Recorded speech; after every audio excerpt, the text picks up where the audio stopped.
नमस्कार साथियों, able edu hub के इस ऑनलाइन प्लेटफॉर्म पे आप सभी का स्वागत है। आज हम इस दूसरे सप्ताह के तहत करंट जीके की ये क्लास लेके आपके सामने उपस्थित हैं। ये क्लास है वो जो सेकंड जो आपका सप्ताह है, जिसमें हम 5 से 11 जनवरी 2026 तक के जितना भी करंट जीके है, चाहे वो इंटरनेशनल है, नेशनल है या राजस्थान लेवल का जीके है, सबको आज इसमें समाहित करेंगे। तो चलिए सबसे पहले हम शुरू करते हैं। इस साप्ताहिक जो समाचार की या फिर हम कह रहे जो साप्ताहिक जो क्लास है, इसमें हम पुरस्कार और सम्मान, विज्ञान और तकनीक, राष्ट्रीय और जो राज्य है हमारा राजस्थान है उसके स्तर के समाचार, रक्षा और सुरक्षा, अंतर्राष्ट्रीय संबंध और विश्व, खेल, संस्कृति और नियुक्तियां, और साथ ही साथ राजस्थान के संदर्भ में कुछ विशेष खबरों के ऊपर ध्यान देंगे या फिर उनके बारे में बात करेंगे। चलिए सबसे पहले बात करते हैं हम यूरो मुद्रा अपनाने वाला देश बना बुल्गारिया। तो देखिए, बुल्गारिया ने 1 जनवरी 2026 से यूरो मुद्रा को अपना लिया है और ये यूरो का जो जोन का जो 21वां सदस्य बन गया है। मतलब ये बुल्गारिया है वो यूरो को अपनाने वाला 21वां देश बन गया है। और बुल्गारिया ने अपनी जो पुरानी मुद्रा है लेव, इसको 1 फरवरी 2026 से पूरी तरह से हटा देने की बात कही है कि 1 फरवरी 2026 से पूरे बुल्गारिया में केवल यूरो मुद्रा ही चलेगी। बात करें बुल्गारिया की राजधानी की, तो बुल्गारिया की राजधानी सोफिया है। और अगर हम बात करें 1 यूरो के बराबर 1.95 बुल्गारिया ही लेव है, वो इसकी मात्रा को तय करता है। और अगर हम बात करें कि यूरोपियन जो संघ है उसकी सदस्यता बुल्गारिया ने 2007 से ले रखी है, लेकिन इन्होंने 19 वर्ष के बाद में यूरो को अपनाया है। और नाटो की सदस्यता की बात करें तो 29 मार्च 2004 से बुल्गारिया नाटो का सदस्य है। अगर हम बात करें कि जो यूरो मुद्रा को अपनाने से बुल्गारिया पे क्या इफेक्ट आएगा या उसको क्या लाभ है, तो सबसे पहले विनिमय दर का जो जोखिम है वो बुल्गारिया के लिए समाप्त हो जाएगा और उसमें निवेश बढ़ेगा बुल्गारिया में, और इससे यूरोपीय संघ का एकीकरण भी बढ़ेगा। लेकिन चुनौती की बात करें तो इसमें मूल्य वृद्धि की आशंका बनी रहती है, या फिर मूल्य वृद्धि की आशंका बनी हुई है कि भाई वहां जो कीमतें हैं वो महंगाई है वो बढ़ सकती है। आप यहां देख सकते हैं बुल्गारिया के जो राष्ट्रीय जो चिन्ह है या जो वहां का राष्ट्रीय जो ध्वज है उसको देख सकते हैं, और आप यहां बुल्गारिया के मैप को भी देख सकते हैं। यूरोपीय इसका इस तरफ तुर्की है, इधर ग्रीस है, इधर रोमानिया है और इधर सर्बिया है, ये बुल्गारिया। ठीक है, अगली न्यूज की तरफ चलते हैं। ये बात करते हैं हम संयुक्त राष्ट्र संघ की सुरक्षा परिषद की, कि इसके अंदर बहरीन और कोलंबिया सहित 5 देशों को शामिल किया गया है। सुरक्षा परिषद की जो कमान है वो अभी 5 देशों को सौंपी गई है अस्थायी रूप से। तो 11 जनवरी 2026 को संयुक्त राष्ट्र संघ की जो सुरक्षा परिषद है, यूनाइटेड नेशनल सिक्योरिटी काउंसिल, उसमें Bahrain, Colombia, Democratic Republic of Congo, Latvia और लाइबेरिया, इन 5 देशों को 2026-27 के लिए गैर स्थायी सदस्यता दी गई है। और अगर हम आगे बात करें तो ये जो लातविया है ये पहली बार कह सकते हैं कि इस संयुक्त राष्ट्र संघ की जो सुरक्षा परिषद है उसका सदस्य बना है, जिसका मूल मोटो है वैश्विक शांति के प्रति प्रतिबद्धता। और आगे बात करें तो 2 जनवरी 2026 को न्यूयॉर्क में ध्वज फहराने वाले समारोह के अंदर इनकी घोषणा की गई। और ये 5 देश हैं जो Bahrain, Colombia, Democratic Republic of Congo, Latvia और लाइबेरिया। इन्होंने अल्जीरिया, गुयाना, दक्षिण कोरिया, सिएरा लियोन और स्लोवेनिया की जगह ली है। मतलब इन 5 देशों की जगह पे इन 5 देशों को अस्थायी रूप से जो संयुक्त राष्ट्र संघ की जो सुरक्षा परिषद है उसका सदस्य बनाया गया है। आप यहां सुरक्षा परिषद का लोगो देख सकते हैं और ये यूनाइटेड नेशन की सुरक्षा परिषद की जो है बैठक है उसको देख पा रहे हैं। अगली खबर की तरफ चलते हैं कि यूनाइटेड नेशन ने वर्ष 2026 को चारागाह और पशुपालकों को समर्पित करते हुए इस वर्ष को अंतर्राष्ट्रीय चारागाह व पशुपालन वर्ष घोषित किया है। 15 मार्च 2022 को संयुक्त राष्ट्र संघ की महासभा ने मंगोलिया के प्रस्ताव पर सर्वसम्मति से इस प्रस्ताव को पारित किया है। तो यहां ध्यान रखना है कि मंगोलिया ने यह प्रस्ताव दिया था और उसके बाद में फूड एंड एग्रीकल्चर ऑर्गेनाइजेशन, जो यूनाइटेड नेशन की जो एक शाखा है FAO, इसको इसका कार्यान्वयन का नेतृत्व सौंपा गया है, इसको कार्यान्वित करना है। लेकिन अगर हम चारागाह और कह सकते हैं कि पशुपालकों की बात करें तो विश्व के आधे भूभाग पर लगभग 50% जो भाग है उसके ऊपर चारागाह है और जो जैव विविधता और पारिस्थितिकी संतुलन को बनाए रखते हैं। अगर भारत के संदर्भ में बात करें तो भारत में राजस्थान, गुजरात, मध्य प्रदेश है वो चारागाह क्षेत्र ज्यादा माने गए हैं और ज्यादा चारागाह क्षेत्र है वो राजस्थान, गुजरात और मध्य प्रदेश में ही है। अगर इसकी बात करें तो इसकी घोषणा 15 मार्च 2022 को हुई है और नेतृत्व तो हमने बता ही दिया FAO food and agriculture organization के द्वारा किया जा रहा है, जिसका उद्देश्य क्या है कि दुनिया की जो 50% चारागाह भूमि है और जो पशुपालक है, मतलब कम से कम 1 अरब लोगों को इससे लाभान्वित किया जाए और वैश्विक जो पारिस्थितिकी असंतुलन है उसको दूर करने का प्रयास भी किया जाए। अगली खबर की तरफ चलते हैं। Desert cyclone second. देखिए, भारत और UAE के बीच एक द्विपक्षीय सैन्य अभ्यास है, वो डेजर्ट साइक्लोन सेकंड के नाम से, मतलब ये दूसरा सैन्य अभ्यास है जो 18 से 30 सितंबर 2025 तक अबू धाबी के अल हमरा, अबू धाबी का जो अल हमरा ट्रेनिंग सिटी है उसमें सफलतापूर्वक संपन्न हुआ है। अगर इसके उद्देश्य की बात करें तो शहरी युद्ध, उप पारंपरिक अभियान, शांति स्थापना और इंटर ऑपरेटिबिलिटी। और भारतीय दल की बात करें तो भारतीय दल की जो मैकेनाइड इन्फेंट्री बटालियन है उसके 45 सैनिक इस अभ्यास में शामिल थे और UAE के 53वीं मैकेनाइड इन्फेंट्री बटालियन वो इस अभ्यास में शामिल थी। इसका पहले संस्करण की बात करें तो वो जनवरी 2024 में महाजन फील्ड रेंज राजस्थान में आयोजित हुआ था। मतलब पहला डेजर्ट साइक्लोन है वो महाजन फील्ड राजस्थान के अंदर जनवरी 2024 में आयोजित किया गया था और दूसरा जो साइक्लोन है वो अब अबू धाबी के अल हमरा ट्रेनिंग सेंटर में आयोजित किया गया है और जिसकी डेट थी 18 से 30 दिसंबर 2000। भारत और UAE के मैप को आप यहां देख पा रहे हैं और अबू धाबी में यह आयोजित हुआ है। अगली न्यूज की बात करें कि भारत और भूटान के न्यायालयों के बीच ऐतिहासिक समझौता, न्यायिक कूटनीति का एक नया अध्याय जोड़ते हुए भारत और भूटान के सर्वोच्च न्यायालयों ने युवा विधि जो पेशेवर हैं, लॉ क्लर्क्स हैं, उनके आदान प्रदान के लिए एक ऐतिहासिक समझौता को यहां कार्यान्वित किया है, उसको लागू किया है। ये जो MOU हुआ है ये 5 जनवरी 2026 को हुआ है, जिसमें भारत के मुख्य न्यायाधीश सूर्यकांत, जो कि भारत के 53वें मुख्य न्यायाधीश हैं, आप उनको यहां देख पा रहे हैं, उन्होंने इसकी घोषणा की थी, जिसमें भूटान के जो 2 लॉ क्लर्क हैं वो 3 महीने के लिए भारत के सुप्रीम कोर्ट में कार्य करेंगे और उन्हें भारतीय लॉ क्लर्क्स के समान ही मानदेय दिया जाएगा, यात्रा भत्ता दिया जाएगा और सुप्रीम कोर्ट के द्वारा उसको वहन किया जाएगा। अगर बात करें तो अक्टूबर 2025 में पूर्व CGI BR गवई, मतलब अक्टूबर 2025 में BR गवई ने भूटान के दौरे के दौरान इस न्यायिक समझौते के ऊपर चर्चा की थी। इसमें तकनीकी एकीकरण, क्षमता निर्माण, प्रशिक्षण शामिल है और यह भारत के पड़ोसी पहले की नीति को मजबूत करने के लिए लाया गया है। अगर कुछ आगे बात करें तो भूटान के वर्तमान मुख्य न्यायाधीश है, चीफ जस्टिस है न्यायमूर्ति कुंजांग नोर्बे या नोरबू, कुंजांग नोरबू, ये नाम याद रखें कि वर्तमान में भूटान के जो मुख्य न्यायाधीश हैं वो कुंजांग नोरबू हैं। और खास बात उनको क्यों याद रखना है कि उनकी जो LLB है वो पंजाब विश्वविद्यालय से हुई है या पंजाब यूनिवर्सिटी से हुई है, चंडीगढ़ से हुई है। चलिए अगली न्यूज की तरफ चलते हैं कि भारत ने है वो चीन के व्यापारियों के लिए EB4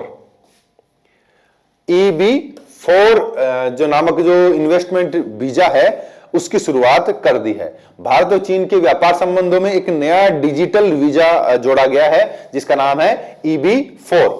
चीन के नागरिकों और व्यवसायियों के लिए एक विशेष श्रेणी का ई बिजनेस वीजा लॉन्च किया गया है, जिसको ई प्रोडक्शन इन्वेस्टमेंट बिजनेस वीजा नाम दिया गया है। ये नाम याद रखें, EB4। कब से शुरू हुआ है? 1 जनवरी 2026 से इसको प्रभावी कर दिया गया है। और ये उन चीनी पेशेवरों और विशेषज्ञों के लिए है जो भारत के अंदर विनिर्माण, उत्पादन और औद्योगिक निवेश से जुड़ी गतिविधियों में शामिल हैं। खासकर अगर हम इस वीजा की बात करें तो ये ऑनलाइन वीजा है, ये पूरी तरह से ऑनलाइन है, कोई भी ऑफलाइन प्रक्रिया इसमें नहीं है और दूतावास या एजेंट के पास जाने की आवश्यकता नहीं है। अगर आप 45 से 50 दिनों के बीच में आवेदन करते हैं तो ये आवेदन स्वीकृत हो जाता है और 6 महीने तक आपको भारत में रहने की अनुमति मिल जाती है। तो इस वीजा का नाम है ई प्रोडक्शन इन्वेस्टमेंट बिजनेस वीजा, जो 6 महीने के लिए भारत सरकार चीन के नागरिकों और वहां भारत में जो निवेश करने वाले हैं उनको प्रदान करती है और ये 45 से 50 दिनों के भीतर भीतर आपको स्वीकृत हो जाता है।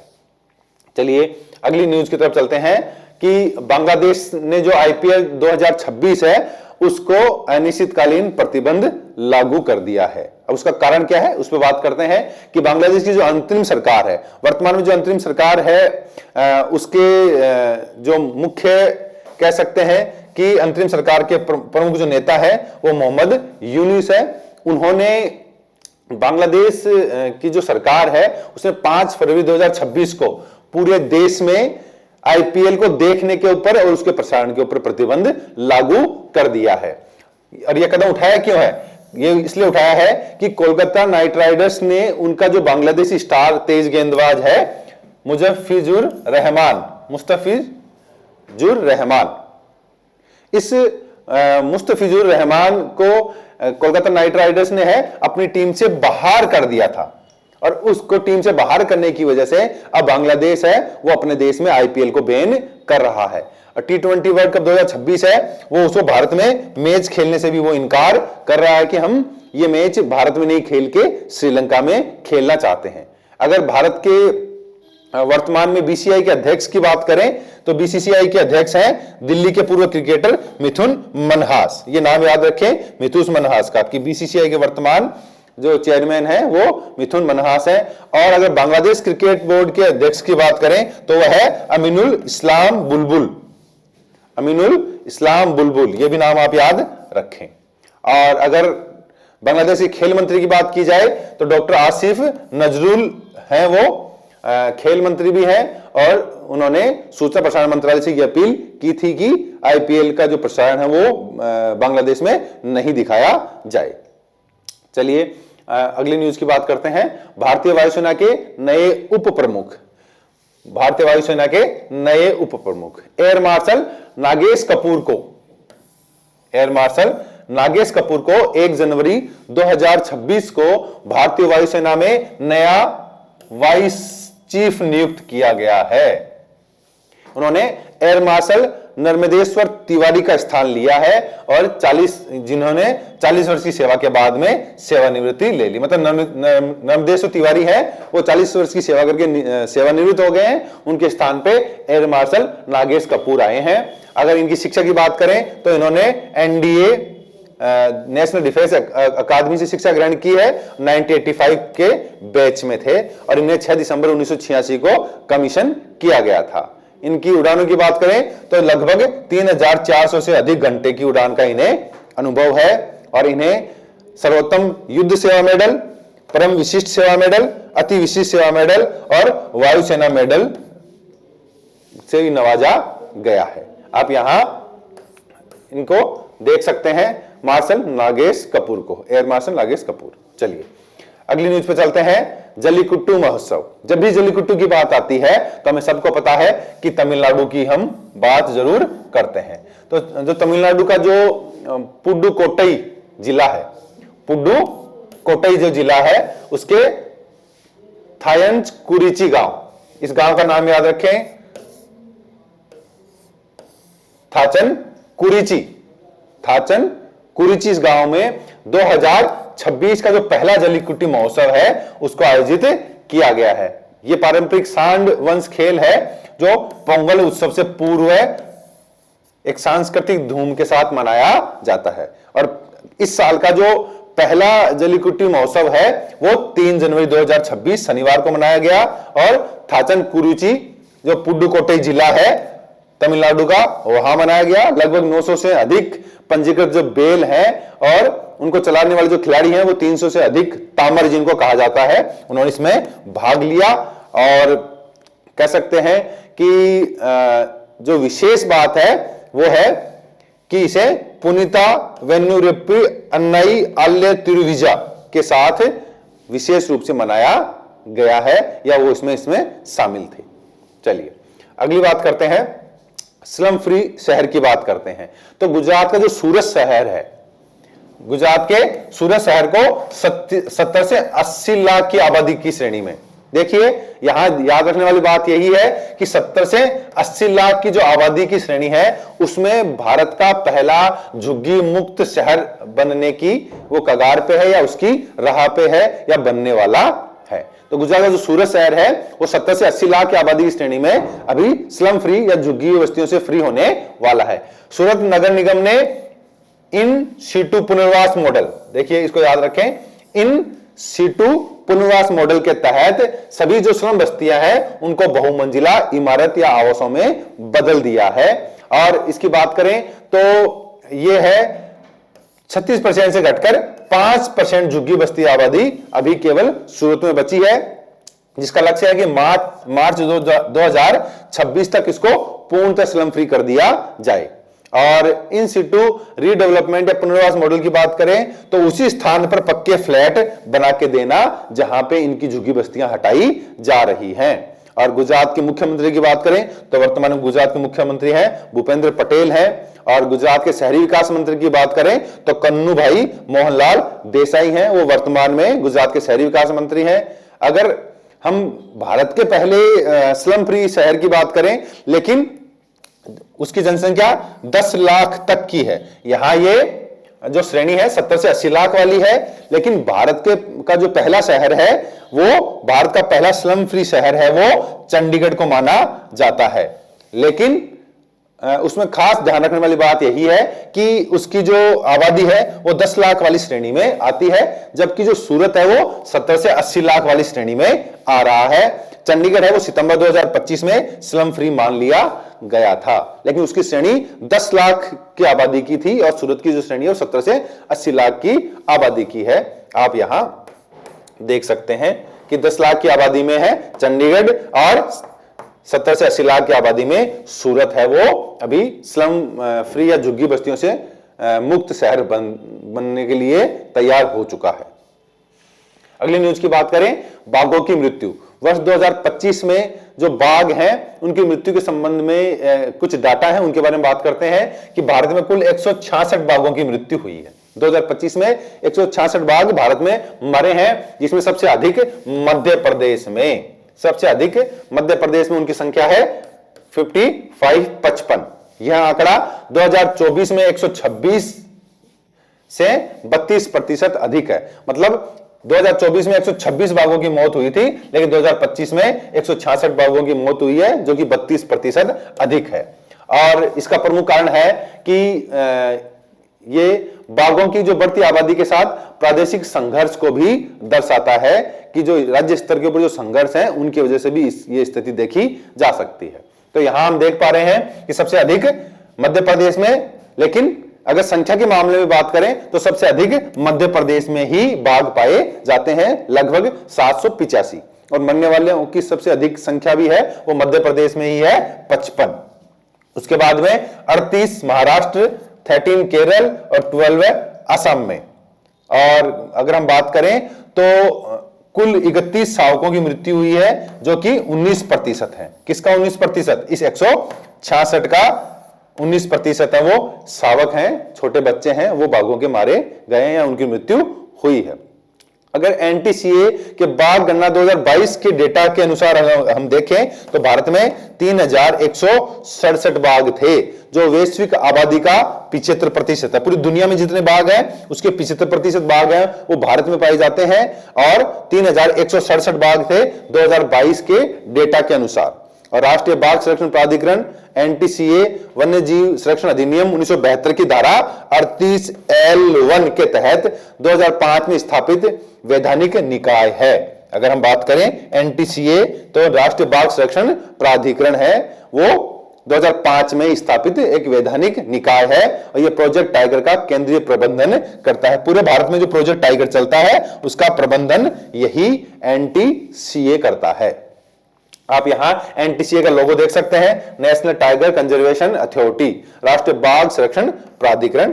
और अगर हम एक डाटा की बात करें तो 2006 में भारत में 1411, 2010 में 1706, 2014 में 2226, 2018 में 2967 और 2022 में 3167 बाघ हैं वो पूरे भारत में थे। इस डाटा को हम देख सकते हैं। और अगर हम इस डाटा की आगे बात करें तो साल दर साल बाघों की मौत की अगर हम बात करें तो 2021 में 129, 22 में 122, 23 में 182, 24 में 126, अभी वर्तमान 2025 में 167 बाघों की मृत्यु हुई है।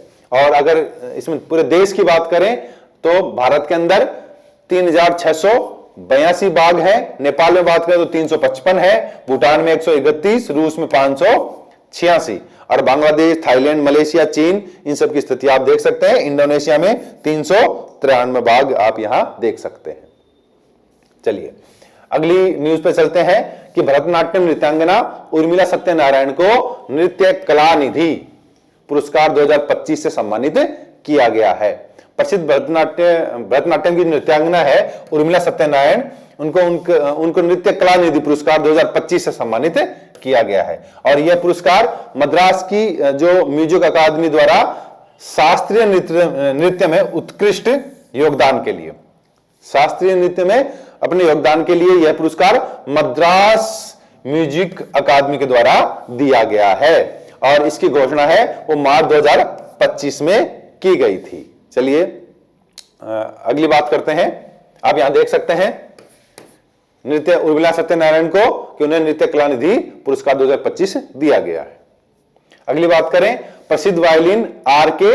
श्री राम कुमार को संगीत कला निधि पुरस्कार 2025 से सम्मानित किया गया है। ये प्रसिद्ध वायलिन वादक हैं आर.के. श्री राम कुमार, इनको भी संगीत कला निधि पुरस्कार 2025 किसी के द्वारा, वही चेन्नई की म्यूजिक अकादमी के द्वारा कर्नाटक संगीत में उनके उत्कृष्ट योगदान के लिए दिया गया है। इसे कर्नाटक संगीत का नोबेल पुरस्कार भी कहा जाता है। ठीक है, अब यहां देख पा रहे हैं श्री राम कुमार को, आर.के. श्री राम कुमार। चलिए अगली न्यूज पे चलते हैं जो कि डीआरडीओ से जुड़ी हुई है कि डीआरडीओ ने एक स्वदेश नाम का एक तकनीक विकसित की है जो कि अब खारे पानी को शुद्ध पीने योग्य पानी में बदल सकती है। अगर हम आगे बात करें तो डीआरडीओ ने स्वदेश तकनीक विकसित की है, सी वाटर डिजिटलाइजेशन सिस्टम, स्वदेश, जो खारे समुद्री जल को शुद्ध पेयजल में बदल सकती है। यह प्रणाली जोधपुर के, देखिए राजस्थान से संबंधित है, जोधपुर के डिफेंस लेबोरेटरी, जोधपुर की जो डिफेंस लेबोरेटरी है उसके द्वारा इसको विकसित किया गया है और विशेष रूप से सैनिकों के लिए यह बहुत उपयोगी है। स्वदेश ये दो प्रकार की है, एक तो इंजन संचालित है जो 20 से 25 सैनिकों के लिए है और दूसरी हाथ से चलने वाली है जो 10 से 12 सैनिकों के लिए है, जो हल्की व एकल सैनिकों के द्वारा काम में ली जा सकती है। यह लगभग 35,000 mg प्रति लीटर, मिलीग्राम प्रति लीटर नमक वाले समुद्री जल को 500 मिलीग्राम प्रति लीटर से नीचे लाकर पीने योग्य बनाती है। अगर इस तकनीक की बात करें तो यह तकनीक है एडवांस फिल्ट्रेशन की। ये जो प्रणाली है वो अत्याधुनिक मेम्ब्रेन तकनीक और रिवर्स ऑस्मोसिस, मतलब आरओ का जो रूप है उसके रूप में इसको काम में लाया जाता है। और ये पानी से घुले जो ठोस पदार्थ है, जो टीडीएस है, भारी धातु है और हानिकारक बैक्टीरिया है, उसको प्रभावी ढंग से हटा सकती है, उसको हटाने में ये सक्षम है। लेकिन ये खासकर जो तटीय क्षेत्र है, जो ऊंचाई वाले स्थान है, उन जगहों पे जहां हमारे सैनिक गश्त करते हैं और वहां पानी की सुविधाएं उपलब्ध नहीं है, या जो पानी है वो खारा पानी है, जैसे थार का रेगिस्तान है या कह सकते हैं जो लद्दाख का कुछ एरिया है या जो तटीय क्षेत्र है जहां समुद्र का खारा पानी मिलता है, वहां ये तकनीक काम में ली जा सकती है, जो डीआरडीओ ने विकसित किया स्वदेश नाम से। चलिए अगली न्यूज की तरफ चलते हैं कि भारत को अंतरिक्ष के अंदर एक बड़ी कामयाबी मिली है, जिसको इसरो के एक्सपोसेट मिशन के साथ जोड़ा गया है। एक्सपोसेट ये पृथ्वी की ओर आने वाले धूल के जो कण हैं उनको पहचानने वाला एक सिस्टम है। इस इसरो का ये एक्सपोसेट मिशन है वो भारत की अंतरिक्ष यात्रा में एक महत्वपूर्ण कदम है, जिसमें डीईएक्स उपकरण, डेक्स जो उपकरण है या डीईएक्स जो उपकरण है वो पृथ्वी के वायुमंडल में प्रवेश करने वाले अंतर्ग्रहीय धूल कणों को सफलतापूर्वक पता लगा सकता है। ये कण है धूमकेतु या क्षुद्र ग्रहों से उत्पन्न होते हैं। देखिए जो डीईएक्स है, डक्स्ट एक्सपेरिमेंट है, वो इसरो की भौतिक अनुसंधान प्रयोगशाला PRL अहमदाबाद के द्वारा विकसित पहला स्वदेशी धूल रिएक्टर है, जो मात्र 3 किलोग्राम का है। और ये पहला भारत का कह सकते हैं स्वदेशी धूल डिटेक्टर है, और ये 4.5 वोल्ट की बिजली पे काम करता है। और इसे 1 जनवरी 2024 को PSLV C58 एक्सपोसेट मिशन के POEM मॉड्यूल पर 350 किमी ऊंचाई पर या 350 किलोमीटर की ऊंचाई पर लॉन्च किया गया था। अगर बात करें तो डेक्स जो अन्य ग्रहों के जो वायुमंडल है उनमें IDPS मापने का एक प्रोटोटाइप है कि वहां धूल के कण हैं वो किस मात्रा में है, उसको मापने का ये मिशन भारत ने लॉन्च किया है। चलिए आप यहां इसको देख सकते हैं एक्सपोस्ट मिशन के बारे में। चलिए अगली न्यूज पे चलते हैं कि भारत ने पहला 3D printed automatic weather station, आप इस वेदर स्टेशन को यहां देख पा रहे हैं, भारत में पहला 3D प्रिंटेड है। ये जो 3D प्रिंटर से इसके जो पार्ट्स हैं वो सारे 3D प्रिंटर से बनाए जा सकते हैं। ये बहुत सस्ता है और बहुत टिकाऊ है, बड़ी बड़ी मशीन इसके लिए आवश्यक नहीं है। तो भारत का जो मौसम विभाग है उसने मिशन मौसम के तहत भारत का पहला 3D printed automatic weather station AWS automatic weather station है वो विकसित किया है, जिसकी स्थापना फरवरी 2026 में दिल्ली में शुरू होगी। मतलब पहला जो कह सकते हैं कि ऑटोमेटिक वेदर स्टेशन है वो दिल्ली में स्थापित किया जाएगा। ये पूरी की पूरी स्वदेशी तकनीक के ऊपर बना हुआ है, और भारत की जो उष्णकटिबंधीय मौसम विज्ञान संस्थान है पुणे, उसके नेतृत्व में इसको तैयार किया गया है। IITM मतलब उष्णकटिबंधीय मौसम विज्ञान संस्थान पुणे के द्वारा इसको तैयार किया गया, और पहली जो ये स्टेशन है वेदर स्टेशन है वो दिल्ली में स्थापित किया जाएगा।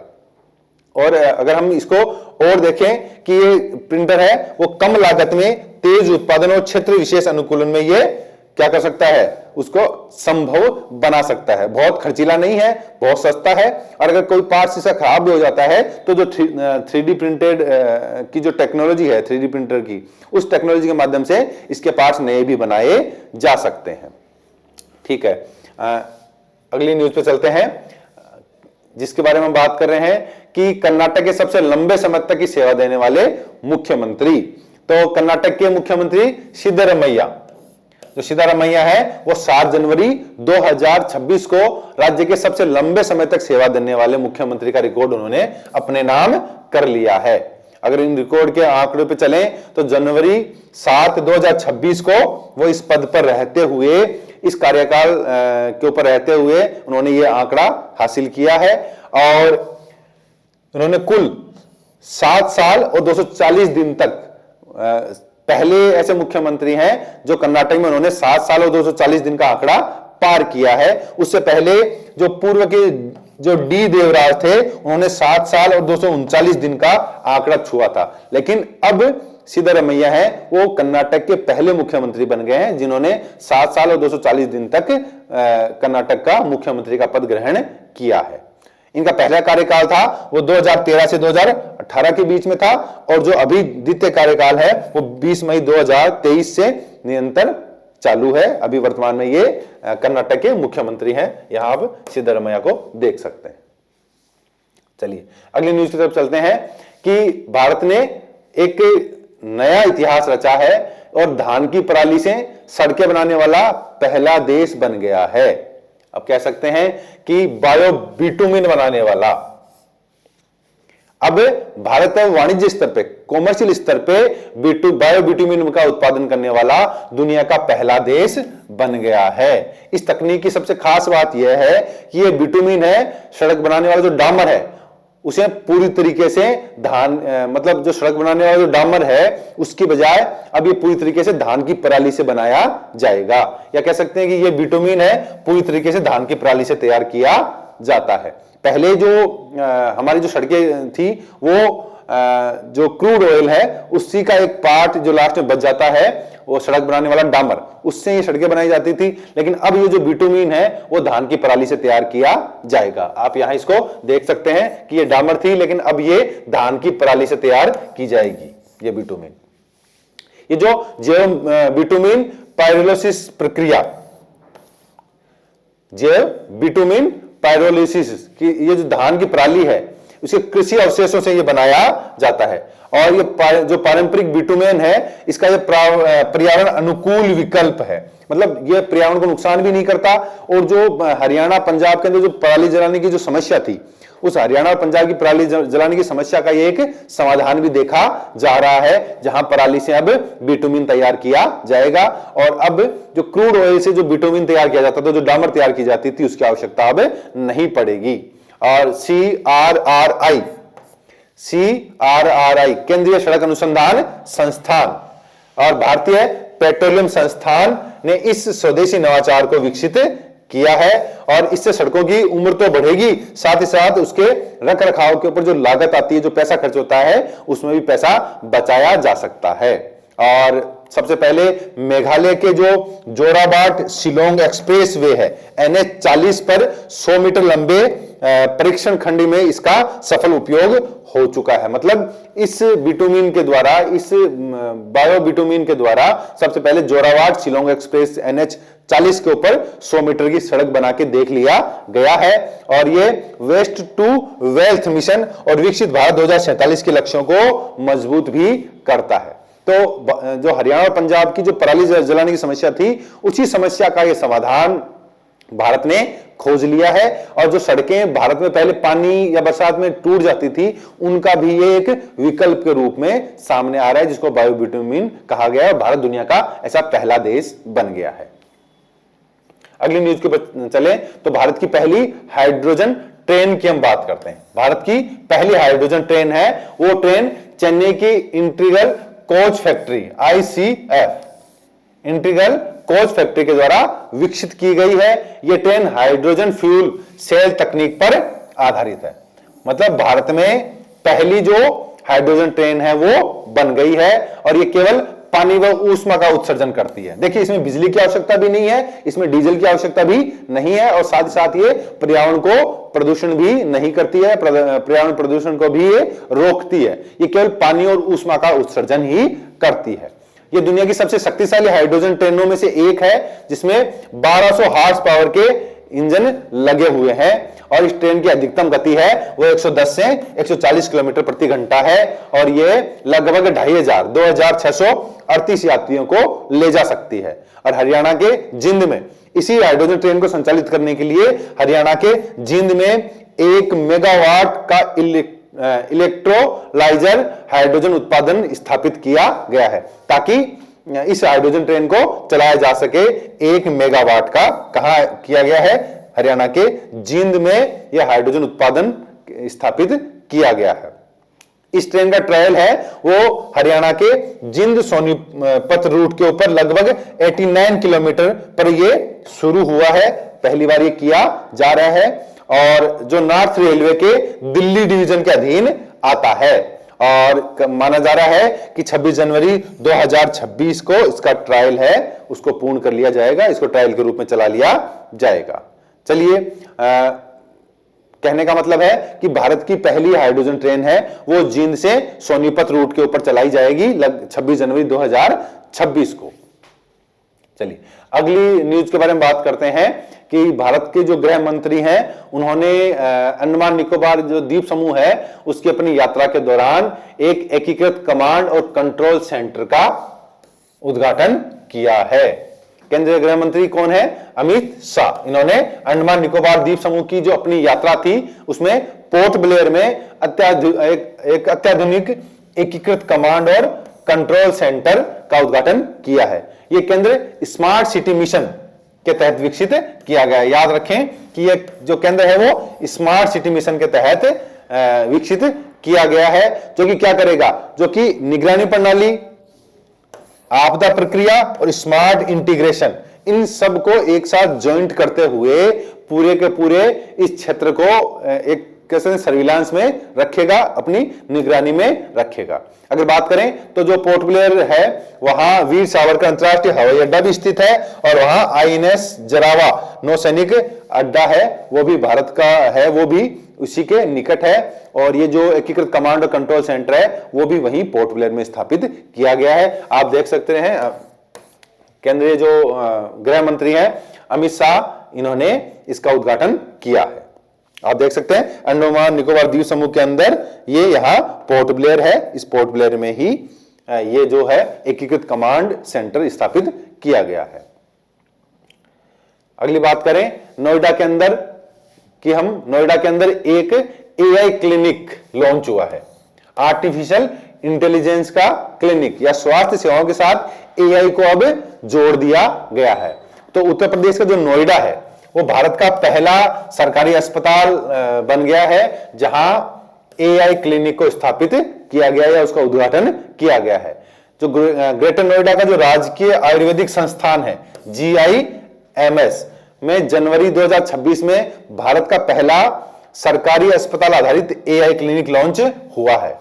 यह स्वास्थ्य सेवाओं में एआई नवाचार का परीक्षण और तैनाती करने वाला मॉडल केंद्र है। कहने का मतलब यही है कि अब स्वास्थ्य सेवाओं में जो परीक्षण होंगे और परीक्षणों की जो के बाद में जो डॉक्टर जो रिपोर्ट को पढ़ता था वही रिपोर्ट अब एआई पढ़कर भी बता सकता है। और एआई यह भी बता सकता है कि भविष्य में इस व्यक्ति को ये रोग हैं होने की संभावनाएं बनी हुई है, इसकी रिपोर्ट है वो ये बात कह रही है। तो कह सकते हैं कि इसे आईआईटी कानपुर, आईआईटी मद्रास और IIIT लखनऊ जैसे संस्थानों की तकनीक के द्वारा विकसित किया गया है। और अगर एआई का अनुप्रयोग है मेडिकल इमेजिंग के लिए, क्लिनिकल जो निर्णय है उनके लिए, कैंसर और ट्यूमर का जो निदान है और जो जेनेटिक स्क्रीनिंग है उसके लिए अब एआई का उपयोग किया जा सकता है। पहले ही हमें पता लग जाएगा कि इस व्यक्ति को भविष्य में कौन सी बीमारियां होने वाली हैं या फिर इसका जो रिपोर्ट्स हैं वो क्या कह रही हैं, क्या बता रही हैं। चलिए अगली बिंदु पे चलते हैं जिसमें है लिंगानुपात के बारे में। और लिंगानुपात के मामले में सबसे जो पिछड़ा हुआ जो राज्य है वो हरियाणा को माना जाता था, लेकिन वहीं से एक अच्छी बात सामने आ रही है कि हरियाणा है वहां बेटियों की गूंज है वो और तेज हो गई है और इन्होंने अपने पिछले 5 वर्षों का जो लिंगानुपात है उसके उच्चतम स्तर को प्राप्त कर लिया है। और 2015 में यहीं से बेटी बचाओ बेटी पढ़ाओ अभियान प्रारंभ हुआ था और एक बार फिर सामाजिक सुधार के अंदर इन्होंने एक बड़ी छलांग लगाई है और हरियाणा में जो सेक्स रेशियो है वो 2025 में बढ़कर 923 हो गया है। याद रखने वाली बात है कि यह बढ़ करके 923 हो गया है, जो पिछले 5 वर्षों का सबसे उच्चतम है। पिछले 5 वर्षों में सबसे उच्चतम स्तर पे है। 2024 में ये 910 से 13 अंकों की वृद्धि दर्शाता है। मतलब 2024 में ये 910 था, 2025 में ये 923 हो गया है। और वर्ष 2025 में राज्य में कुल 5,19,691 जन्म हुए। उनमें लड़के हैं वो 2,70,281 और लड़कियां हैं 2,49,410 लड़कियां वहां पैदा हुई हैं। और 2014 में यह आंकड़ा मात्र 871 था, जो अब 923 तक पहुंच गया है। कहने का मतलब है कि हरियाणा ने पिछले 5 सालों में अपने लिंगानुपात में बहुत बड़ा एक इजाफा किया है और खासकर कह सकते हैं कि पूरे भारत के लिए अब वो एक तरीके से मिसाल कायम कर रहा है। और जो बेटी बचाओ बेटी पढ़ाओ जो अभियान था उसकी भी ये सफलता मानी जा सकती है। अगर हरियाणा के कुछ जगहों की बात करें तो पंचकुला में यह आंकड़ा 971 मतलब औसत से भी ऊपर है और फतेहाबाद में ये 1961 है और जो कि जो सामान्य राज्य का औसत है उससे भी ऊपर माना गया है। मतलब हरियाणा में पंचकुला और फतेहाबाद ने बहुत अच्छी इसमें इजाफा किया है। चलिए बात करें तो हरियाणा के वर्तमान में मुख्यमंत्री हैं नायब सिंह सैनी, उन्हीं के नेतृत्व में यह आंकड़ा छुआ गया है। चलिए अगली बात करते हैं, असम में जो संस्कार शाला है उसके बारे में बात करते हैं कि असम के अंदर 4 से 14 वर्ष के जो बच्चे हैं उनके लिए एक कह सकते हैं कि नई संस्कार शाला का एक आगाज किया गया है, जिसके तहत 4 से 14 वर्ष के बच्चों के लिए मूल्य आधारित शिक्षा है। उसके कार्यक्रम को आगे बढ़ाने के लिए संस्कार शाला नामक एक नई कार्यक्रम को लॉन्च किया गया है। यह है असम में जो मारवाड़ी सम्मेलन है कामरूप शाखा के द्वारा इसको संचालित किया जाता है। असम में जो मारवाड़ी सम्मेलन कामरूप शाखा है वो इसको प्रारंभ कर रही है, और जिसके तहत 4 से 14 साल के बच्चों को नैतिक शिक्षा के बारे में, जीवन के जो प्रेरणादायी बातें हैं उनके बारे में बताने के लिए संस्कार शाला नामक एक कार्यक्रम प्रारंभ किया जा रहा है। वर्तमान में असम के राज्यपाल की बात करें तो लक्ष्मण प्रसाद आचार्य ने गुवाहाटी के अंदर इसका उद्घाटन किया था, जिसका नैतिक मूल्य, सामाजिक जिम्मेदारी और सांस्कृतिक जागरूकता पर आधारित ये कार्यक्रम है, जिसमें वेद, उपनिषद, रामायण और महाभारत की जो प्रेरक प्रसंग हैं उनके बारे में बच्चों को बताया जाएगा, उनमें नैतिक शिक्षा के विकास का प्रयास किया जाएगा। इसके उद्घाटन की बात करें तो गुवाहाटी का जो ब्लाइंड हाई स्कूल है वहां स्वर्ण जयंती समारोह के दौरान लक्ष्मण प्रसाद आचार्य ने इसका उद्घाटन किया था। अगर असम के मुख्यमंत्री की बात करें तो हेमंत बिस्व शर्मा वर्तमान में वहां के मुख्यमंत्री हैं, और गवर्नर की बात करें तो लक्ष्मण प्रसाद आचार्य हैं, और इन्होंने ही संस्कार शाला नामक कार्यक्रम का उद्घाटन किया है। आप देख सकते हैं हेमंत बिस्व शर्मा को, और यहां आप देख सकते हैं लक्ष्मण प्रसाद आचार्य को, जो कि असम के गवर्नर हैं।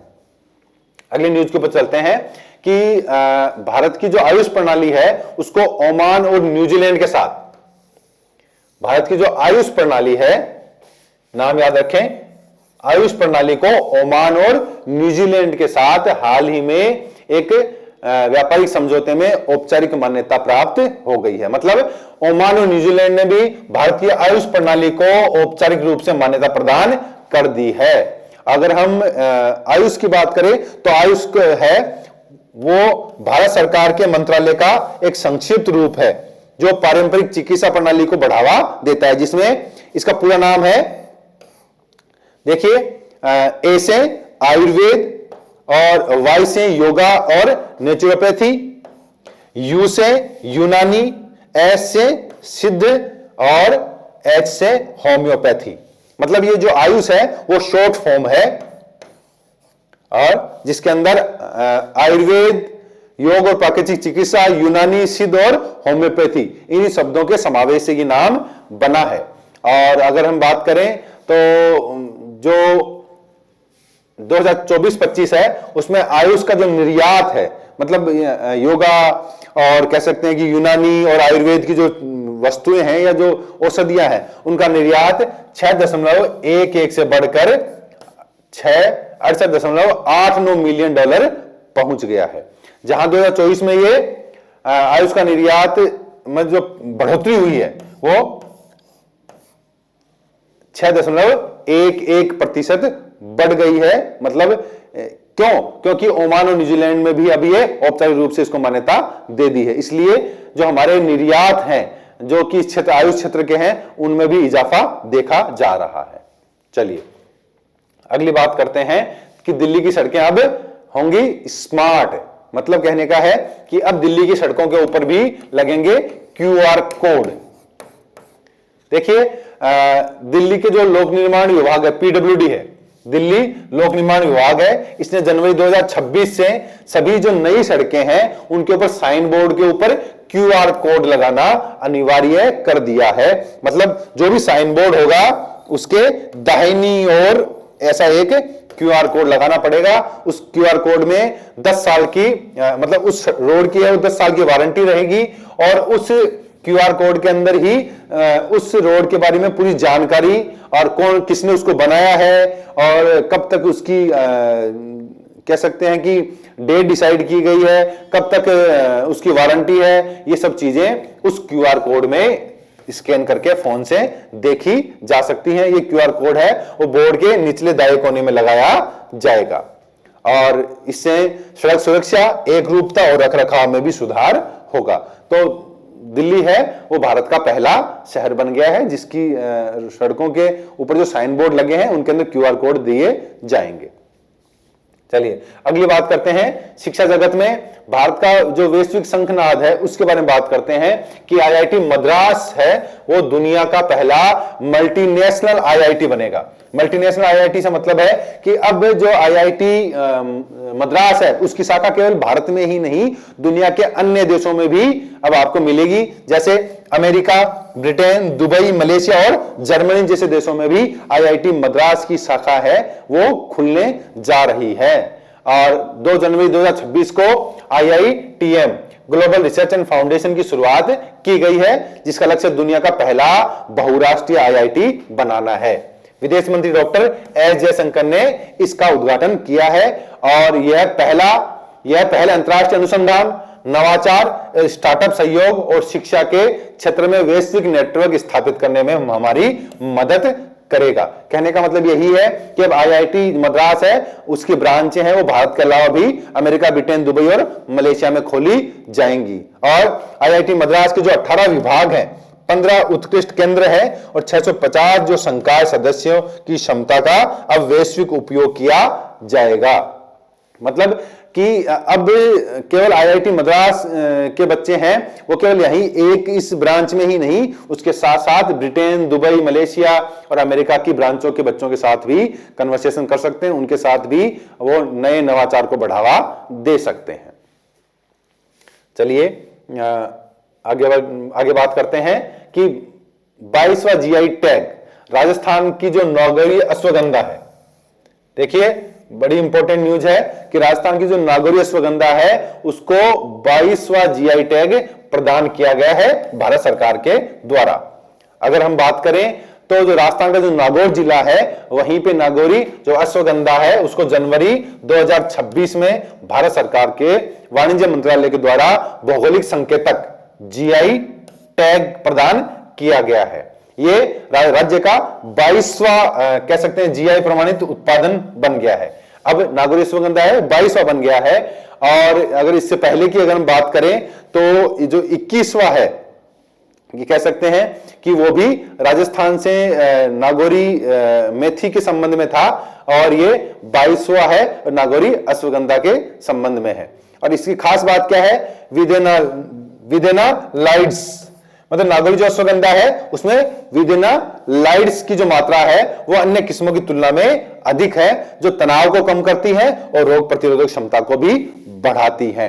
तो कहने का मतलब यही है कि जो नागौरी अश्वगंधा है उसको 22वां जीआई टैग प्रदान किया गया है। ये नागौरी अश्वगंधा को देख सकते हैं। इसकी डिटेल के लिए हम आगे देख सकते हैं कि अगर इसकी पहचान है तो इसकी पहचान का कारण है कि नागौर की जो शुष्क जलवायु और रेतीली मिट्टी है उसमें ये नागौरी अश्वगंधा अच्छी होती है और इसकी जो जड़ें हैं वो अधिक पुष्ट और औषधीय तत्वों से भरपूर होती है। और देख सकते हैं कि इसका गहरा चमकीला लाल रंग है वो इसकी उच्च गुणवत्ता का परिणाम है या इसका प्रमाण है। यहां ये कह सकते हैं कि गहरा चमकीला लाल रंग है वो बताता है कि ये जो अश्वगंधा है वो उच्च क्वालिटी की या अच्छी है। और इसमें एल्केलाइड, इसकी जो जड़ें हैं इसमें एल्केलाइड्स हैं वो भी भरपूर मात्रा में पाए जाते हैं। अगर एक प्रमुख आंकड़े की बात करें तो देश भर में अश्वगंधा की खेती है वो लगभग 5000 हेक्टेयर में होती है और कुल उत्पादन है वो लगभग 1600 टन के लगभग होता है। लेकिन इसमें नागौर का जो योगदान है वो लगभग 10% है। मतलब पूरे देश के कुल उत्पादन में 1600 टन में से 500 टन हेक्टेयर है या जो 500 हेक्टेयर है, सॉरी 500 टन नहीं 500 हेक्टेयर है उसमें जो 10% मतलब 1600 टन का लगभग 10% जो अश्वगंधा है वो राजस्थान में ही उगाया जाता है और 500 हेक्टेयर में से लगभग 500 हेक्टेयर भूमि है वो राजस्थान में ही कह सकते हैं अश्वगंधा की खेती की जाती है। जीआई टैग नागौरी अश्वगंधा आप यहां देख सकते हैं और इसकी सफलता के पीछे है वो नागौरी वेलफेयर सोसाइटी और ICAR आनंद गुजरात भी शामिल है। और ये 22वां जीआई उत्पादन है। इससे पहले सोजत मेहंदी, देखिए इससे पहले सोजत की जो मेहंदी है उसको 21वां जीआई टैग दिया गया था, और अब ये 22वां जीआई टैग है वो नागौरी अश्वगंधा को दिया गया है। चलिए अगली बात करें कि दिल्ली है, उसमें जो रेबीज, जो कुत्ते या फिर जानवरों के काटने से जो बीमारी होती थी रेबीज, उसको अब अधिसूचित बीमारी मान लिया गया है, और दिल्ली सरकार ने रेबीज को महामारी रोग अधिनियम 1897 के तहत एक अधिसूचित रोग घोषित कर दिया है। अब अधिसूचित रोग होने के बाद में हर संदिग्ध या पुष्ट केस की रिपोर्टिंग करना अनिवार्य हो गया है कि अब अगर किसी व्यक्ति को कुत्ता या फिर बंदर या फिर जो भी जिससे रेबीज फैलता है उन जानवरों के काटने पे उसकी रिपोर्ट है वो करवाना अनिवार्य हो गया है। और यह जो कदम है और रेबीज से होने वाली जो मौतें हैं उनको शून्य करने का जो जीरो टॉलरेंस है उसके लक्ष्य को मजबूत करने के लिए ऐसा किया जा रहा है। अगर दिल्ली के स्वास्थ्य मंत्री की बात करें तो डॉक्टर पंकज कुमार सिंह है, वो दिल्ली के वर्तमान स्वास्थ्य मंत्री है, और मुख्यमंत्री की बात की जाए तो रेखा गुप्ता है, वो दिल्ली की वर्तमान में मुख्यमंत्री है। आप यहां इन दोनों को देख सकते हैं। लेकिन मूलतः यही बात याद रखने वाली है कि रेबीज को है वो अब दिल्ली के अंदर एक अधिसूचित रोग घोषित कर दिया गया है। चलिए अगली न्यूज पे चलते हैं। ड्रोन युद्ध के लिए भैरव बल का गठन, ये न्यूज भी बड़ी इंपॉर्टेंट है। भैरव बल क्या है? तो भारतीय सेना ने ड्रोन केंद्रित युद्ध क्षमता को बढ़ाने के लिए भैरव बल का गठन किया है, जिसमें 1 लाख से अधिक प्रशिक्षित ड्रोन ऑपरेटर होंगे। मतलब अब भारत की जो सेना है वो 1 लाख से अधिक सैनिकों को ड्रोन चलाने का प्रशिक्षण देगी, और वो भैरव बल के नाम से जाने जाएंगे। और ये एक विशेष विंग होगी जो पूरी तरीके से मानव रहित होगी, और इसके अंदर ड्रोन्स के संचालन और उनके विरुद्ध रक्षा करने के लिए एक समर्पित प्रणाली विकसित की जाएगी। इसका नाम काल भैरव के नाम पर रखा गया है, जिन्हें विनाश और रक्षण का प्रतीक भी माना जाता है। और कह सकते हैं कि कुछ इसकी विशेष बातों की बात करें जो हमने ऊपर कर ली कि 1 लाख ऑपरेटर हैं वो इसमें होंगे, और इसको भैरव बल के नाम से जाना जाएगा। और ये स्वदेश में ही बनाया हुआ स्वदेशी ड्रोन बेड़ा होगा। जो ड्रोन है उनसे सुरक्षा कैसे की जाए और ड्रोन के द्वारा मारक क्षमता को कैसे बढ़ाया जाए, इन दोनों पे ही ये काम करेगा। और ये एआई से लेस होगा, आर्टिफिशियल इंटेलिजेंस के साथ भी इसको कनेक्ट किया जाएगा। चलिए अगली न्यूज पे चलते हैं। भारतीय सेना की सूर्यास्त्र शक्ति, सूर्य शस्त्र है या सूर्य है, उसको भी एक हमारे यहां शस्त्र माना गया है। तो सूर्यास्त्र की जो शक्ति है उसके बारे में ही भारत की सेना ने है इजराइल की इल्बिट सिस्टम के साथ सूर्य शस्त्र है उसकी लंबी दूरी के रॉकेट लॉन्चर के सिस्टम के लिए ऐतिहासिक समझौता किया है। इजराइल का जो इल्बिट सिस्टम है वो ही कह सकते हैं कि एक तरीके का उसके साथ मिलकर के सूर्यास्त्र नामक लंबी दूरी का रॉकेट लॉन्चर सिस्टम डेवलप किया जा रहा है।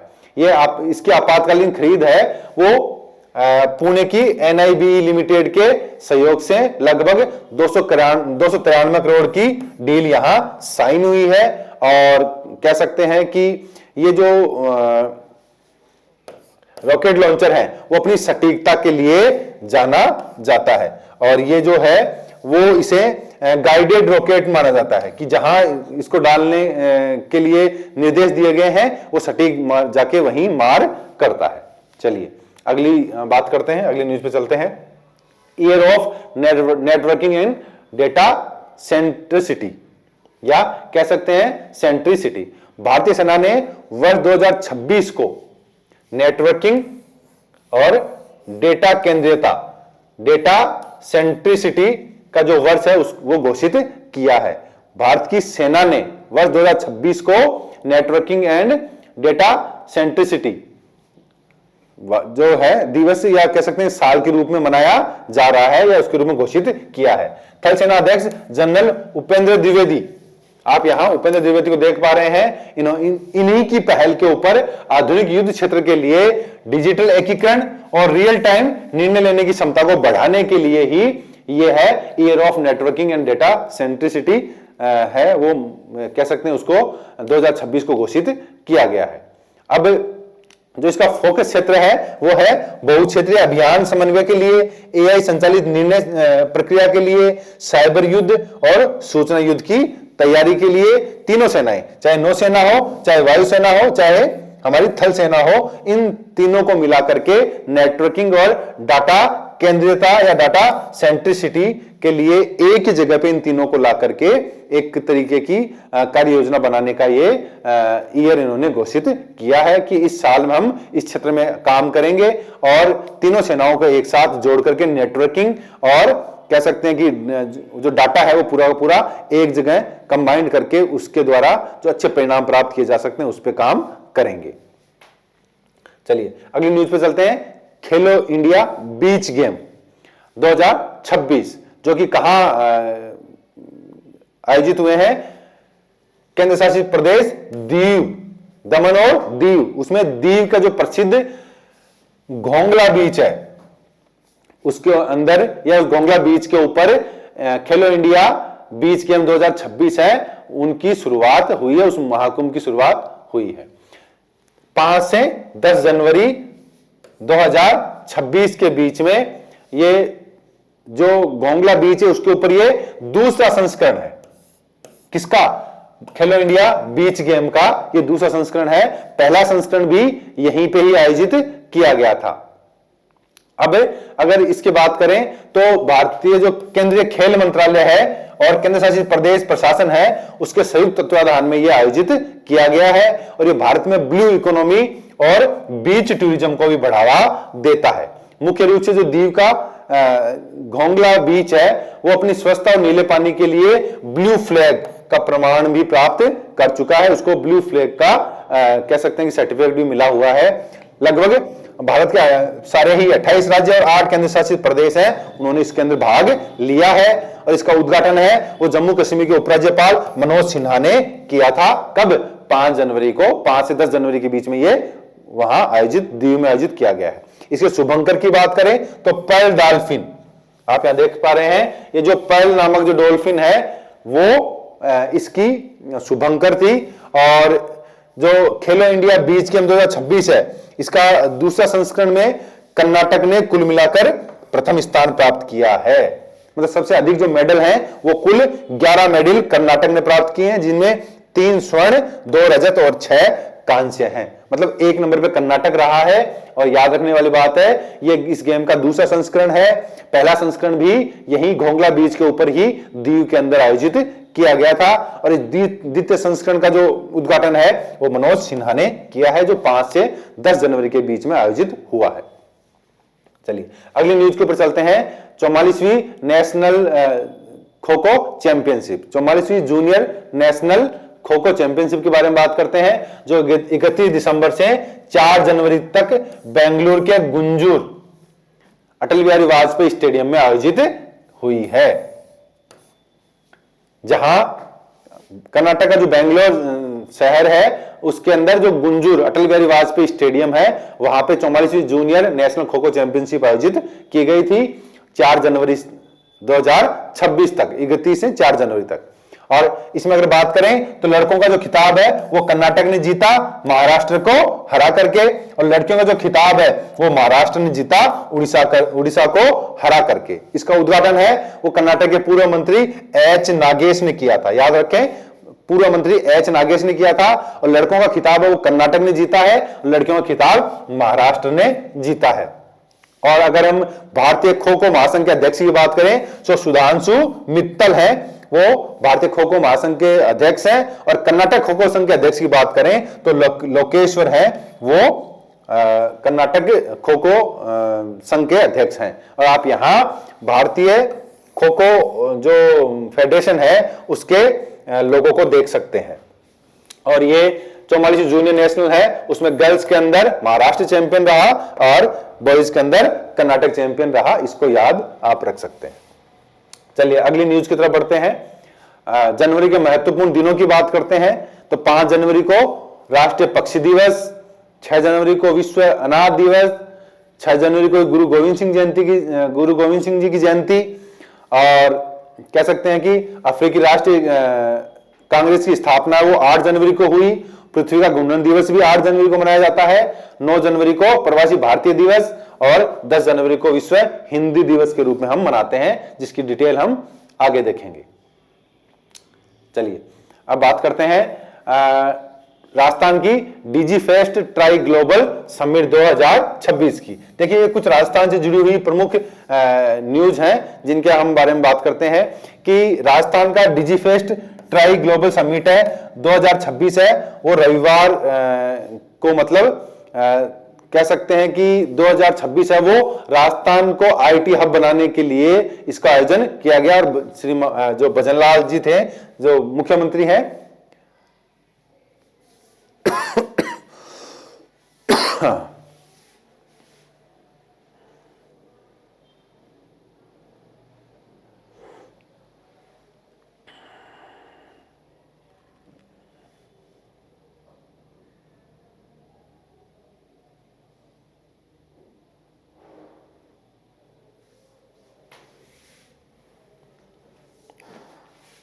चलिए अगली न्यूज की तरफ चलते हैं।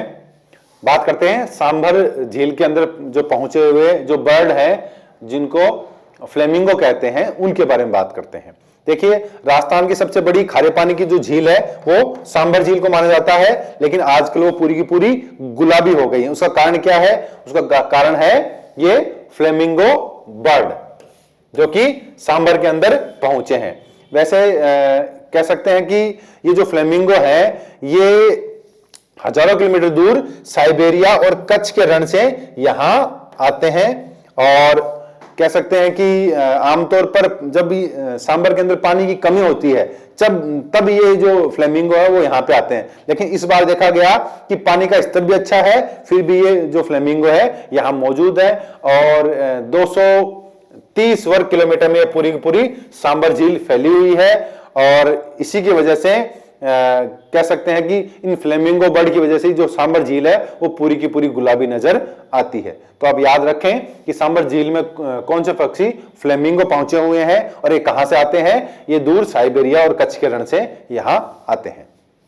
चलिए अगली न्यूज के ऊपर चलते हैं कि राजस्थान के व्हीलचेयर से उठ नहीं, राजस्थान से संबंधित है कि एक जो जिनका नाम है जिजीविषा जोशी, वो है व्हीलचेयर से नहीं उठ सकती, लेकिन लेखन में उनको 2 अवार्ड दिए गए हैं। ब्रेन ट्यूमर से ये जूझ रही थी और ये इनको पैरालिसिस हो गया, उसके बावजूद भी ये राजस्थान की भीलवाड़ा से है और 17 साल की है जिजीविषा जोशी।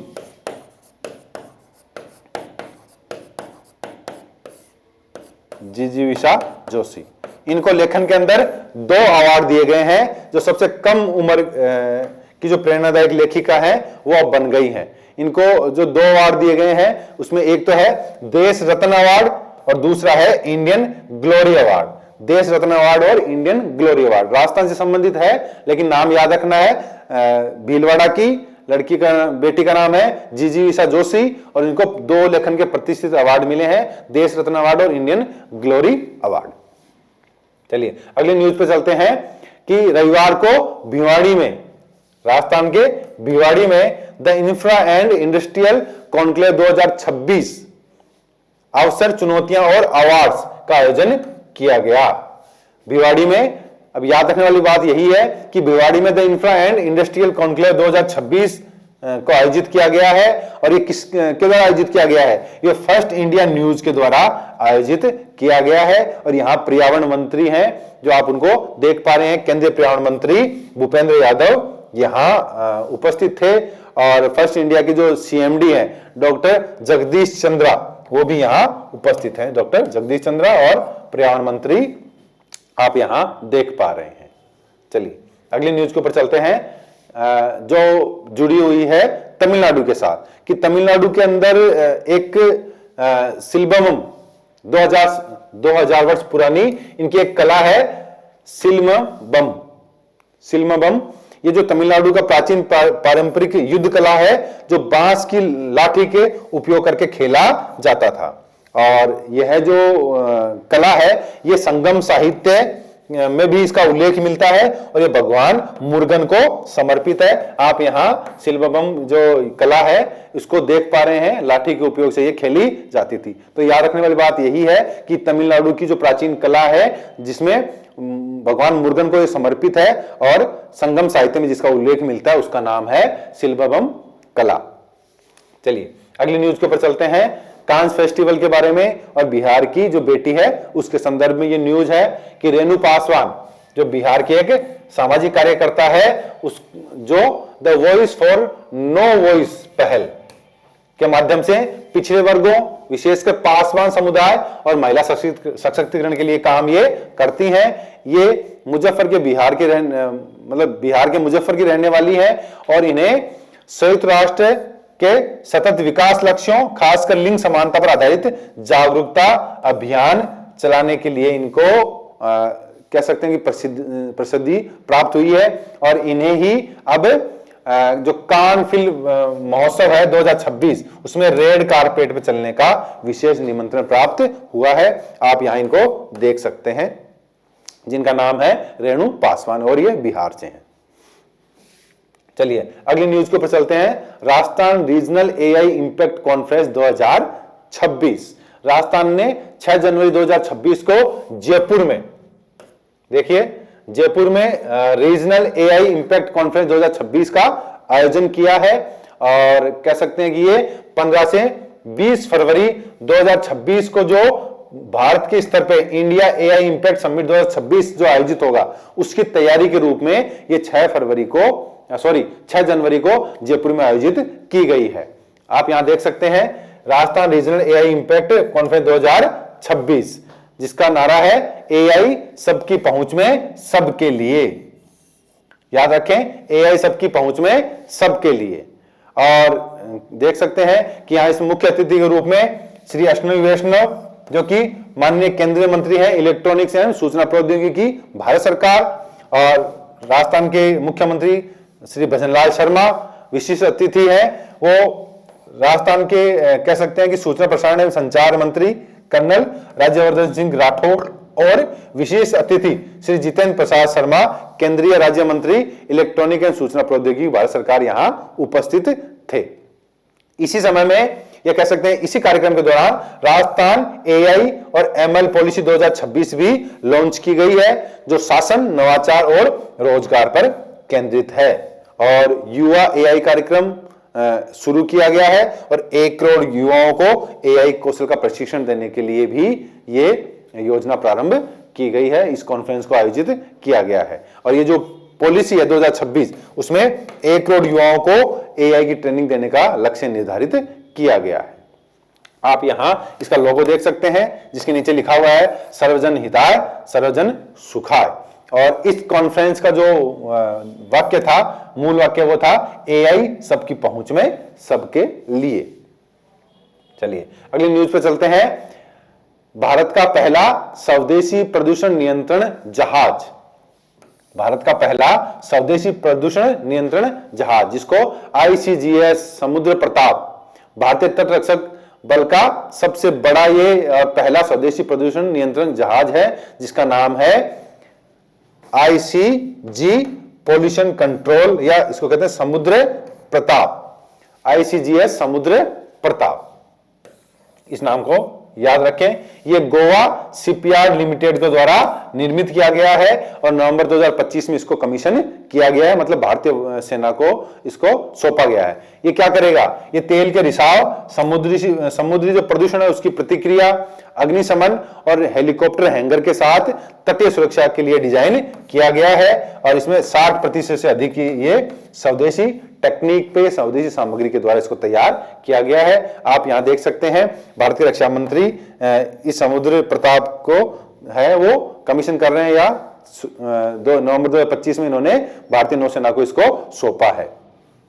चलिए अगली न्यूज के ऊपर बात करते हैं कि भारत सरकार ने है वो उर्वरक सब्सिडी के लिए या जो हमारे जो खाद हैं या उन खाद या जो उर्वरक हैं उनके ऊपर फर्टिलाइजर के ऊपर एक नई एकीकृत ई बिल प्रणाली प्रारंभ की है 1 जनवरी 2026 से। जो भी सब्सिडियां मिलेंगी, जो भी खाद के ऊपर किसानों को सब्सिडियां मिलती थी, वो सब्सिडियां अब एक एकीकृत ई बिल प्रणाली के द्वारा 1 जनवरी 2026 से सीधे ही किसानों के खातों में उनको प्राप्त होंगी। और ये डिजिटल सिस्टम है वो 2 लाख करोड़ रुपए की वार्षिक सब्सिडी है, उसको ऑनलाइन प्रोसेस करेगा। अब किसानों का है वो उनके खातों में सीधे ही ये राशि दी जाएगी। इससे पारदर्शिता, तेज भुगतान और निगरानी बढ़ेगी। चलिए अगली न्यूज के बारे में बात करते हैं। जर्मनी के जो चांसलर हैं फ्रेडरिक मर्ज, उनके भारत दौरे की बात करते हैं। तो 12 और 13 जनवरी को वो भारत में रहेंगे और 12-13 जनवरी को प्रधानमंत्री नरेंद्र मोदी से मिलेंगे। तो 12 जनवरी को वो अहमदाबाद में रहेंगे और 13 जनवरी को वो बेंगलुरु में रहेंगे। 12 जनवरी को साबरमती आश्रम और इंटरनेशनल काइट फेस्टिवल में वो भागीदार बनेंगे और महात्मा गांधी और पीएम मोदी के साथ महात्मा मंदिर में द्विपक्षीय वार्ता भी वो करेंगे।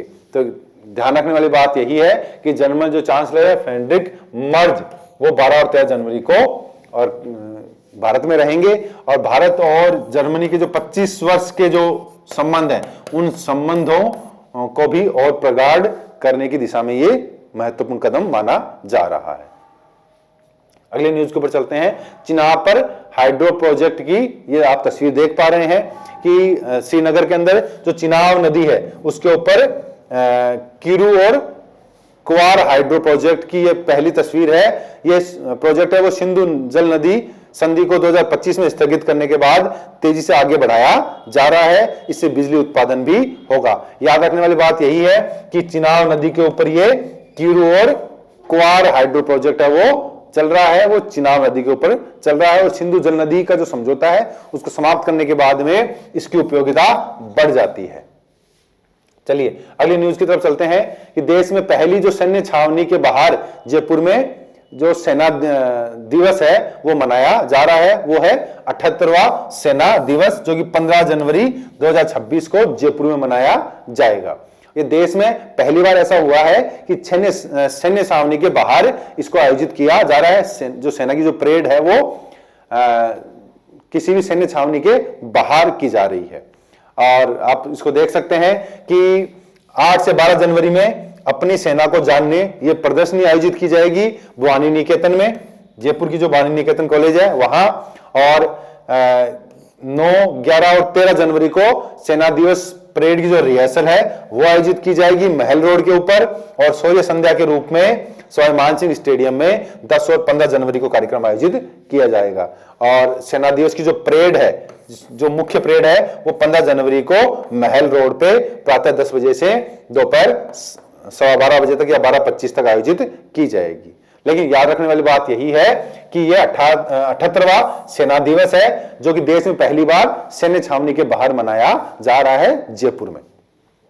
चलिए अगली न्यूज पे चलते हैं। आरपीसी की जो सदस्य थी संगीता आर्य, जिन्होंने अपना इस्तीफा दिया था, उस इस्तीफे को अब सरकार ने स्वीकार कर लिया है। इनकी नियुक्ति है अक्टूबर 2020 में कांग्रेस सरकार के द्वारा की गई थी और इनका कार्यकाल था वो अक्टूबर 2026 तक निर्धारित था। लेकिन नवंबर 2025 में ही इन्होंने इस्तीफा दे दिया था, जिसको अब स्वीकार कर लिया गया है। ये पूर्व जो मुख्य सचिव थे निरंजन आर्य, उनकी पत्नी थी और राज्यपाल ने इनका इस्तीफा है वो अब स्वीकार कर लिया है। आप इनको यहां देख पा रहे हैं, संगीता आर्य को। चलिए अगली न्यूज की बात करते हैं। कौशल रथ के बारे में बात करते हैं। सीकर से जुड़ी हुई खबर है। कौशल रथ कार्यक्रम है वो स्किल इंडिया मिशन का ही मोबाइल कौशल विकास का एक वाहन है। मतलब एक बस या कह सकते हैं कि गाड़ी के अंदर कौशल रथ नामक एक रथ तैयार किया जाता है, जो कि स्किल इंडिया मिशन का ही एक भाग है, जिसका मुख्य लक्ष्य है ग्रामीण और दूरस्थ क्षेत्र के जो 60,000 से अधिक जो युवा हैं उनको कौशल का प्रशिक्षण दिया जाए, उनको रोजगार उन्मुख बनाया जाए। और अगर इस कार्यक्रम के जो मुख्य अतिथि की बात करें तो जो जयंत चौधरी हैं वो इस कार्यक्रम के मुख्य अतिथि थे और ये कार्यक्रम जो है वो सीकर में आयोजित किया गया था। और कह सकते हैं कि जो जयंत चौधरी हैं वो राज्य मंत्री हैं कौशल विकास और उद्यमिता मंत्रालय के, जिनको स्वतंत्र प्रभार दिया गया है। जून 2024 से वो इस मंत्रालय में काम कर रहे हैं और शिक्षा मंत्रालय का भी उनको राज्य मंत्री के रूप में अतिरिक्त कार्यभार दिया गया है। याद रखने वाली बात यही है कि कौशल रथ है वो स्किल इंडिया मिशन का ही एक भाग है और मोबाइल कौशल विकास एक वाहन है वो चलाया जाता है और इसके मंत्री हैं जयंत चौधरी। और राजस्थान में इसकी बात करें तो इसके मंत्री हैं श्री जाबर सिंह खर्रा।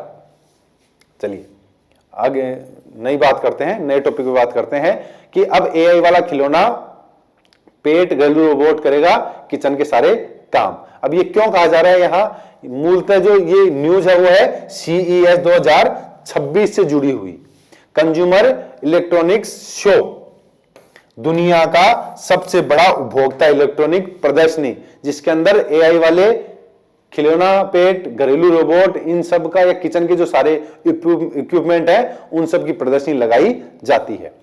इसका आयोजन की बात करें तो 6 से 9 जनवरी 2026 को ये लास वेगास नेवाडा अमेरिका का जो लास वेगास शहर है उसके अंदर दुनिया का सबसे बड़ा उपभोक्ता इलेक्ट्रॉनिक प्रदर्शनी, इलेक्ट्रॉनिक सामान की जो सबसे बड़ी प्रदर्शनी है वो यहीं आयोजित की जाती है। इसको कंज्यूमर इलेक्ट्रॉनिक शो बोला जाता है। जो कंज्यूमर इलेक्ट्रॉनिक शो 2026 है वो लास वेगास में आयोजित किया गया है 6 से 9 जनवरी को। अगली बात करते हैं मिजोरम में जो एक सांप की एक नई प्रजाति पाई गई है उसकी बात करते हैं कि एक नया रीड स्नेक प्रजाति है वो खोजी गई है। ये गैर विषैला है, मतलब इसमें जहर नहीं है, निशाचर है, रात को निकलता है और मिजोरम की जो यूनिवर्सिटी के वैज्ञानिक है उनके द्वारा इसको खोजा गया है जनवरी 2026 में। जू टेक्सा जर्नल में इसके बारे में सबसे पहले जनवरी 2026 में जू टेक्सा जर्नल में इसके बारे में कह सकते हैं कि एक पेपर प्रकाशित किया गया था। अगर इसकी बात करें तो एक गहरा भूरे काले रंग का है, पीली इसकी निचली सतह है, इसका आकार है वो छोटा है, आप इसको यहां देख सकते हैं। और ये प्रजाति है वो नई खोजी गई है मिजोरम के जंगलों के अंदर, इसका नाम है रीड स्नेक। चलिए अगली बात करते हैं। साल के पहले ही कह सकते हैं कि सप्ताह में एक भारत के लिए शुभ संकेत है कि इस साल है वो भारत की जो ग्रोथ है या जो ग्रोथ है वो 7.4% की दर से बढ़ेगी और जो देश की जो जीडीपी है उसमें इजाफा होगा।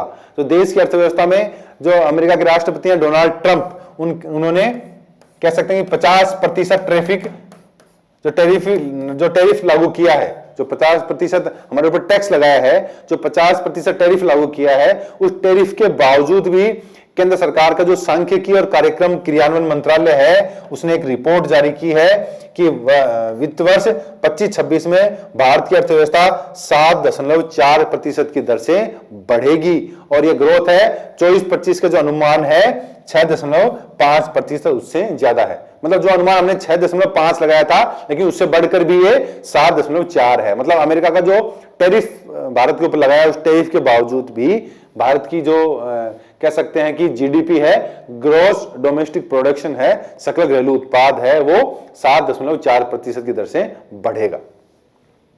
अगली न्यूज की तरफ बात करते हैं। जननी एक्सप्रेस जो एम्बुलेंस सेवा है 104 की जो सेवा है जो राजस्थान में गर्भवती महिलाओं के लिए जो 104 जो सेवा थी वो अब कह सकते हैं कि उसको बंद कर दिया गया है और जननी जो एक्सप्रेस एम्बुलेंस सेवा है वो बंद करने के बाद में अब उसकी बजाय 108 की जो सेवा है वही प्रारंभ रहेगी। इस 104 की जो सेवा है जो गर्भवती महिलाओं के लिए थी उसको अब राजस्थान सरकार ने बंद कर दिया है, जो कि राष्ट्रीय स्वास्थ्य मिशन के तहत संचालित होती थी। लेकिन 10 दिसंबर 2025 को पुरानी जो कंपनी है मॉडर्न इमरजेंसी सर्विसेज, इस मॉडर्न इमरजेंसी सर्विसेज का जो टेंडर है वो समाप्त हो गया है, इसलिए अब 104 की सेवाएं राजस्थान में उपलब्ध नहीं है। उनकी जगह 108 जो सेवा है वही अब 104 की सेवाएं उपलब्ध करवाएंगी।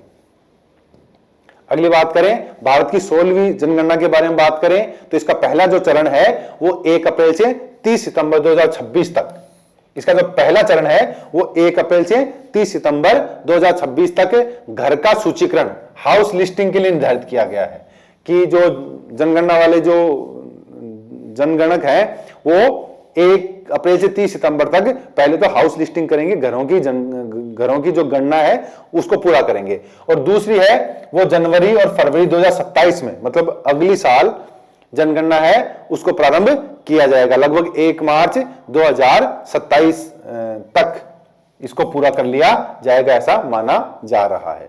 अगर बात करें इस जनगणना की तो ये पूरी की पूरी डिजिटल होगी, मोबाइल ऐप में इसका डाटा संग्रहित किया जाएगा, और सरकार है वो सबसे इसके लिए स्वगणना का विकल्प भी देगी। आप खुद भी ऑनलाइन पोर्टल के ऊपर जाके अपनी जानकारी दे सकते हैं। अगर आप ऐसी जानकारी नहीं देते हैं तो मोबाइल ऐप के द्वारा जो डाटा संग्रह करने वाले लोग हैं वो आपसे डाटा संग्रह कर लेंगे, लेकिन आपको स्वगणना का विकल्प भी दिया जा रहा है पहली बार कि आप खुद भी अपनी गणना के बारे में, अपने जो आप सुविधाएं ले रहे हैं उन सुविधाओं के बारे में आप ऐप पे जाके या वेबसाइट पे जाके बता सकते हैं।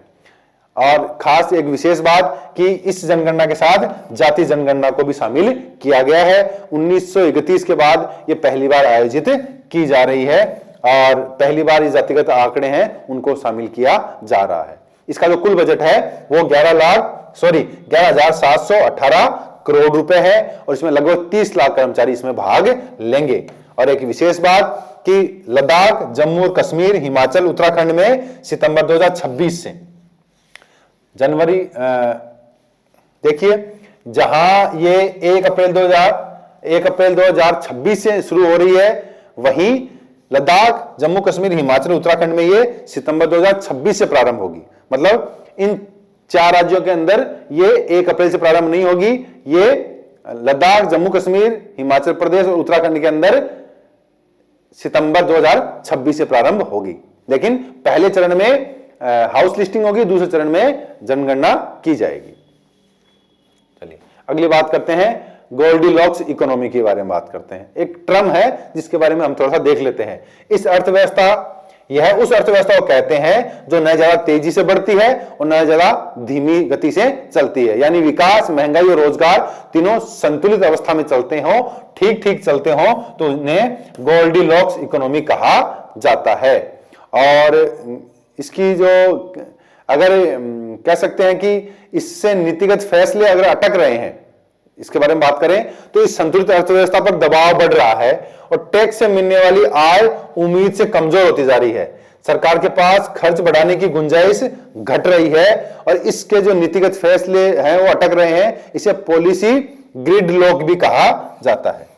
देखिए सिंपल सी बात है कि अगर कोई अर्थव्यवस्था न तेजी से बढ़ती है न तेजी से गिरती है तो उसे गोल्डीलॉक इकोनॉमी कहते हैं, लेकिन उसकी वजह से जो नीतिगत फैसले जब अटकने लग जाते हैं तो उनको पॉलिसी ग्रिडलॉक कहा जाता है।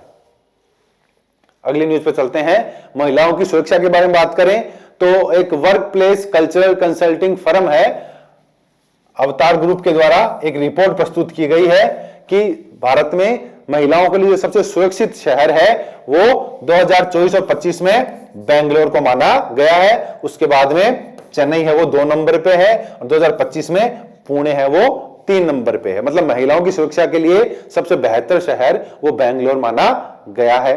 और इसके बारे में जो रिपोर्ट है ये work place culture consulting firm है अवतार ग्रुप, उसने ये रिपोर्ट प्रस्तुत की है। चलिए अगली बात करते हैं। राजस्थान में FIR और ई विजिटर पोर्टल है उसको स्थापित किया गया, उसके बारे में एक हम छोटी सी न्यूज है उसके बारे में हम देख लेते हैं कि FIR पोर्टल है वो लॉन्च किया गया है 8 जनवरी 2026 को राजस्थान पुलिस अकादमी जयपुर के द्वारा, और उसका उद्घाटन है माननीय मुख्यमंत्री भजनलाल जी शर्मा ने किया है, जिसका मुख्य उद्देश्य था कि अब थाने जाने की आवश्यकता नहीं है और शून्य FIR है वो भी ऑनलाइन दर्ज करवाई जा सकती है। police.rajasthan.gov.in के ऊपर SSO ID के माध्यम से अब आपको FIR लॉन्च कराने के लिए थाने जाने की आवश्यकता नहीं है। आप घर बैठे ही अपनी FIR या जीरो FIR लॉन्च कर सकते हैं। police.rajasthan.gov.in के जो वेबसाइट है उसके ऊपर जाकर के। और जो दूसरी पोर्टल है वो ई विजिटर पोर्टल, पर्यटकों के लिए या पर्यटकों की सुरक्षा के लिए होटल में चेक इन जो करते हैं उसकी ट्रैकिंग करने के लिए ई विजिटर्स पोर्टल जारी किया गया है। होटल के मालिक ऑनलाइन पर्यटन वितरण दर्ज कर सकेंगे और पुलिस को रियल टाइम इसकी सूचना प्राप्त हो जाएगी। अब होटल के अंदर कोई भी रुक रहा है तो उसके लिए ऑनलाइन पोर्टल पे ही जो होटल के मालिक हैं वो सीधा ही उसकी एक्टिविटी है या जो उनका चेक इन है चेकआउट है उसको दर्ज कर सकते हैं। और एफआईआर लॉन्च करने के लिए ई एफआईआर पोर्टल 8 जनवरी को माननीय मुख्यमंत्री भजनलाल जी शर्मा ने इस ऐप को लॉन्च किया है। चलिए अगली बात करते हैं। एएसआई भारतीय पुरातत्व सर्वेक्षण है, उन्होंने ऑनलाइन टिकट बुकिंग सिस्टम को पूर्ण रूप से डिजिटल कर दिया है। एएसआई ने भारतीय पुरातत्व सर्वेक्षण जो है उसने अपनी वेबसाइट है asi.nic.in इसके ऊपर पेटीएम के साथ उन्होंने कोलैबोरेशन किया है और जनवरी 2026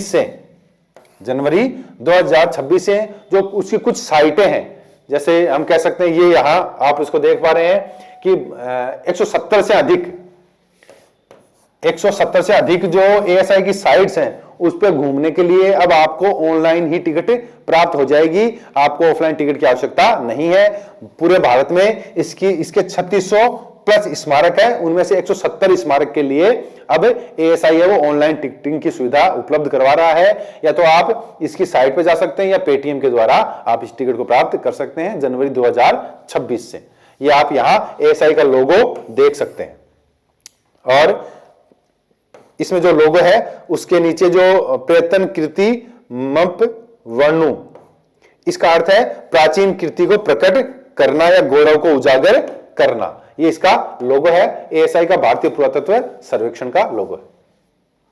चलिए आगे बात करते हैं रणथंभौर के टाइगर रिजर्व के बारे में कि वहां बाघ T2408 को मुकुंदरा हिल्स टाइगर रिजर्व में शिफ्ट किया गया है जो कि कोटा राजस्थान में है। रणथंभौर का जो टाइगर T2408 है उसको अब मुकुंदरा हिल्स के अंदर शिफ्ट कर दिया गया है 9 जनवरी 2026 को। रणथंभौर का लाहपुर ये क्षेत्र था। ये जो है नर बाघ है और 4 साल का है और T93 का ये शावक है। आप इसको देख सकते हैं कि मुकुंदरा हिल्स में एक और बाघ है वो T2408 लाया गया।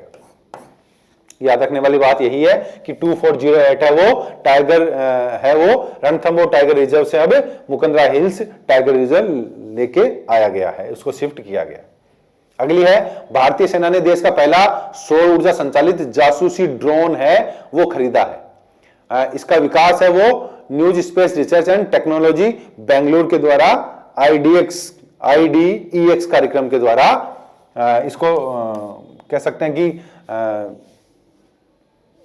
एक तरीके से बनाया गया है या कह सकते हैं कि इसको विकसित किया गया है। 168 करोड़ का अनुबंध किया गया है भारतीय सेना के द्वारा किसके साथ, new space research and technologies Bangalore के साथ। और इस कार्यक्रम का नाम था आईडेक्स या आईडीईएक्स। ये जो ड्रोन है वो 24 से 27 घंटे हवा में रहने की क्षमता रखता है। लगभग 26,000 फीट ऊंचाई पे इसका परीक्षण किया गया है, लेकिन हिमालय और जो रेगिस्तान के जो क्षेत्र हैं उनमें ये उड़ने में सक्षम है, वहां सबसे अधिक ये उपयोग में लिया जाएगा। तो भारतीय सेना ने देश का पहला सौर ऊर्जा संचालित ये ड्रोन है वो बेंगलोर के अंदर न्यू स्पेस रिसर्च और टेक्नोलॉजी से प्राप्त किया है, उसके साथ इन्होंने कोलैबोरेशन किया है। अगली खबर पे चलते हैं, अंतर्राष्ट्रीय ऊंट महोत्सव की बात करते हैं जो कि बीकानेर में आयोजित होता है 9 से 11 जनवरी। 9 से 11 जनवरी बीकानेर में अंतर्राष्ट्रीय ऊंट महोत्सव आयोजित हुआ और जिसमें 9 जनवरी को पीले चावल, हेरिटेज वॉक और बीकानेरी फूड फेस्टिवल आयोजित किया गया। 10 जनवरी को ऊंट दौड़, ऊंट सज्जा प्रतियोगिता आयोजित की गई और 11 जनवरी को सांस्कृतिक कार्यक्रम है वो आयोजित किए गए। स्थान था लक्ष्मीनाथ जी का मंदिर, करणी सिंह स्टेडियम, धनीधर ग्राउंड, बीकानेर।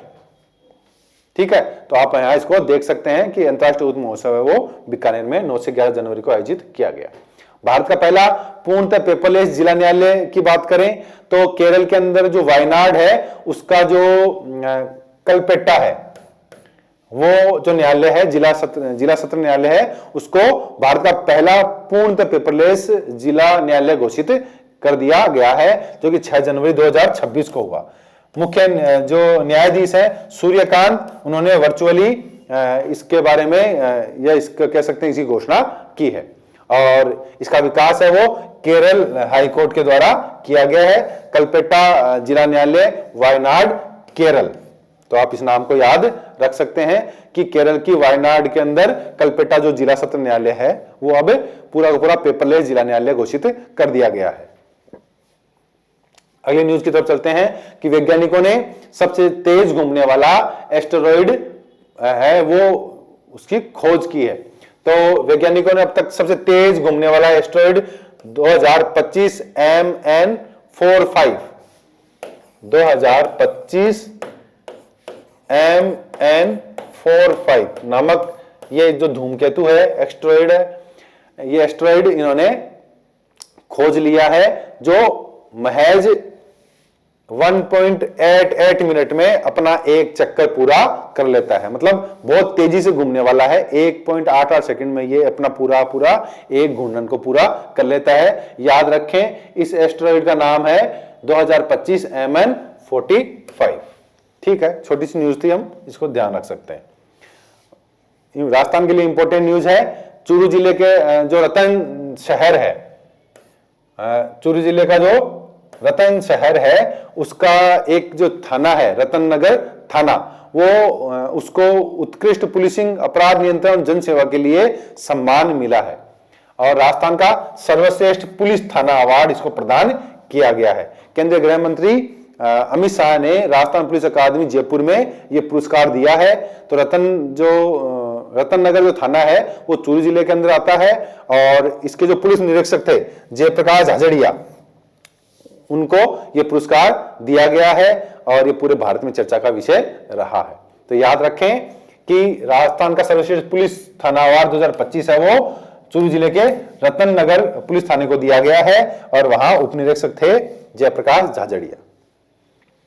अगली न्यूज की तरफ बढ़ते हैं। भारत का पहला bio happy district Arunachal Pradesh का केई पनियोड जिला है वो माना गया है, या भारत का पहला बायो हैप्पी डिस्ट्रिक्ट है वो अरुणाचल प्रदेश का केई पनियोड है।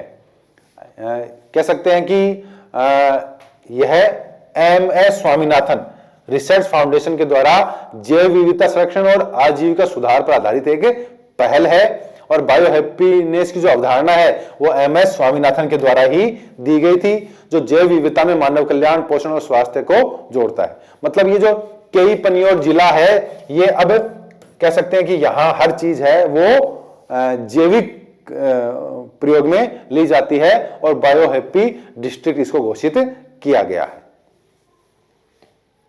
अगली न्यूज पे चलें। ICJS 2.0 रैंकिंग में उत्तराखंड पुलिस ने पहला स्थान प्राप्त किया है 93.46 अंक के साथ। नेशनल क्राइम रिकॉर्ड ब्यूरो के द्वारा जो मासिक जो प्रगति रिपोर्ट प्रस्तुत की जाती है, या उसके ऊपर इन्होंने पाया है कि इस माह के अंदर उत्तराखंड पुलिस है वो पूरे भारत में एक नंबर पे है 93.46 अंक प्राप्त कर करके। और कह सकते हैं कि ये जो सिस्टम है वो पुलिस, कोर्ट, जेल, फोरेंसिक को एक डिजिटल प्लेटफॉर्म पर जोड़ता है। चलिए अगली न्यूज के बारे में बात करें। अगर प्रमुख दिवसों की बात करें जो 5 से 11 जनवरी के बीच में आयोजित किए जाते हैं या मनाए जाते हैं पूरे भारत में, तो 5 जनवरी को राष्ट्रीय पक्षी दिवस, नेशनल बर्ड डे है वो मनाया जाता है। इस बार जो थीम थी वो थी a bird in flight is poetry in motion. A bird in flight is poetry in motion जो थीम थी वो राष्ट्रीय पक्षी दिवस की थीम थी, और 5 जनवरी को राष्ट्रीय पक्षी दिवस मनाया जाता है, जिसका उद्देश्य पक्षियों का संरक्षण करना और उनके आवास को बचाना है और पारिस्थितिकी तंत्र को बचाना है।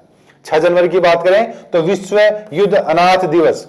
पूरी दुनिया के अंदर युद्ध की वजह से जो बच्चे अनाथ हो जाते हैं, जिनके माता पिता मर जाते हैं, उनको श्रद्धांजलि देने के लिए ये वर्ल्ड डे ऑफ वार ऑर्फेन्स आयोजित किया जाता है, मनाया जाता है।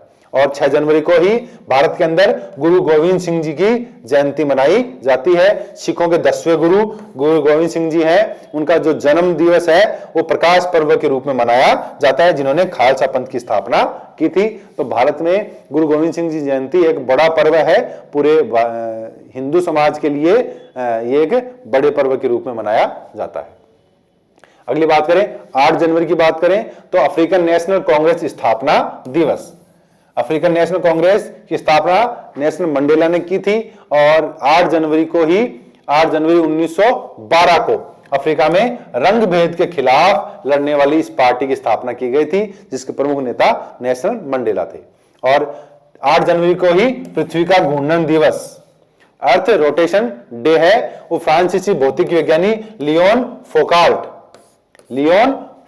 है, उनकी याद में इसको या उनके जो प्रयोग थे उनकी याद में पृथ्वी का घूर्णन दिवस मनाया जाता है। उन्होंने 1851 में पेंडुलम के माध्यम से यह साबित किया था कि पृथ्वी अपनी धुरी पर घूमती है। तो उसी दिवस को याद करते हुए कह सकते हैं कि पृथ्वी का घूर्णन दिवस मनाया जाता है 8 जनवरी को।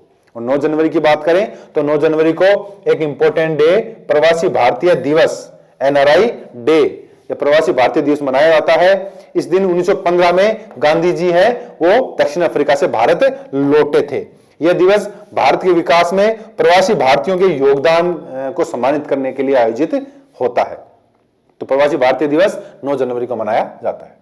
10 जनवरी की बात करें तो विश्व हिंदी दिवस, भारत की जो सबसे बड़ी भाषा, विश्व हिंदी दिवस मनाया जाता है, जो कि 10 जनवरी 1975 को नागपुर में प्रथम विश्व हिंदी सम्मेलन आयोजित किया गया था। इसी की याद में हर 10 जनवरी को विश्व हिंदी दिवस आयोजित किया जाता है। और इसी विश्व हिंदी दिवस को ही कह सकते हैं कि पहली बार ये नागपुर में आयोजित किया गया था।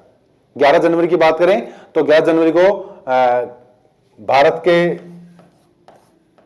पूर्व प्रधानमंत्री लाल बहादुर शास्त्री जी की पुण्यतिथि मनाई जाती है। 1966 में ताशकंद में उनका निधन हो गया था। उन्होंने नारा दिया था, जय जवान जय किसान, और उन्हीं की याद में उन्हीं की पुण्यतिथि 11 जनवरी को मनाई जाती है। और 11 जनवरी को ही राष्ट्रीय मानव तस्करी जागरूकता दिवस, मानव तस्करी को रोकने के लिए जागरूकता अभियान के रूप में राष्ट्रीय मानव तस्करी जागरूकता दिवस मनाया जाता है। अगर कुछ लास्ट में कुछ 2 या 3 न्यूज की बात करें तो आसाम है वो 8वां वेतन आयोग लागू करने वाला भारत का पहला राज्य बन गया है।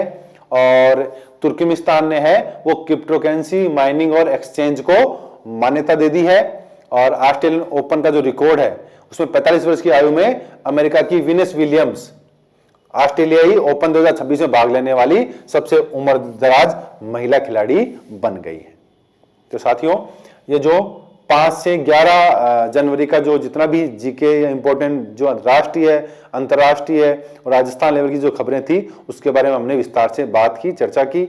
अगर आप इसकी जो PDF है वो प्राप्त करना चाहते हैं तो आप इसी के लिंक में आपको एबल जो एजू हब है उसके YouTube चैनल के ऊपर ये आपको लिंक प्राप्त हो जाएगा, ये PDF आपको प्राप्त हो जाएगी। चलिए अगली क्लास में फिर मिलते हैं। बहुत बहुत धन्यवाद।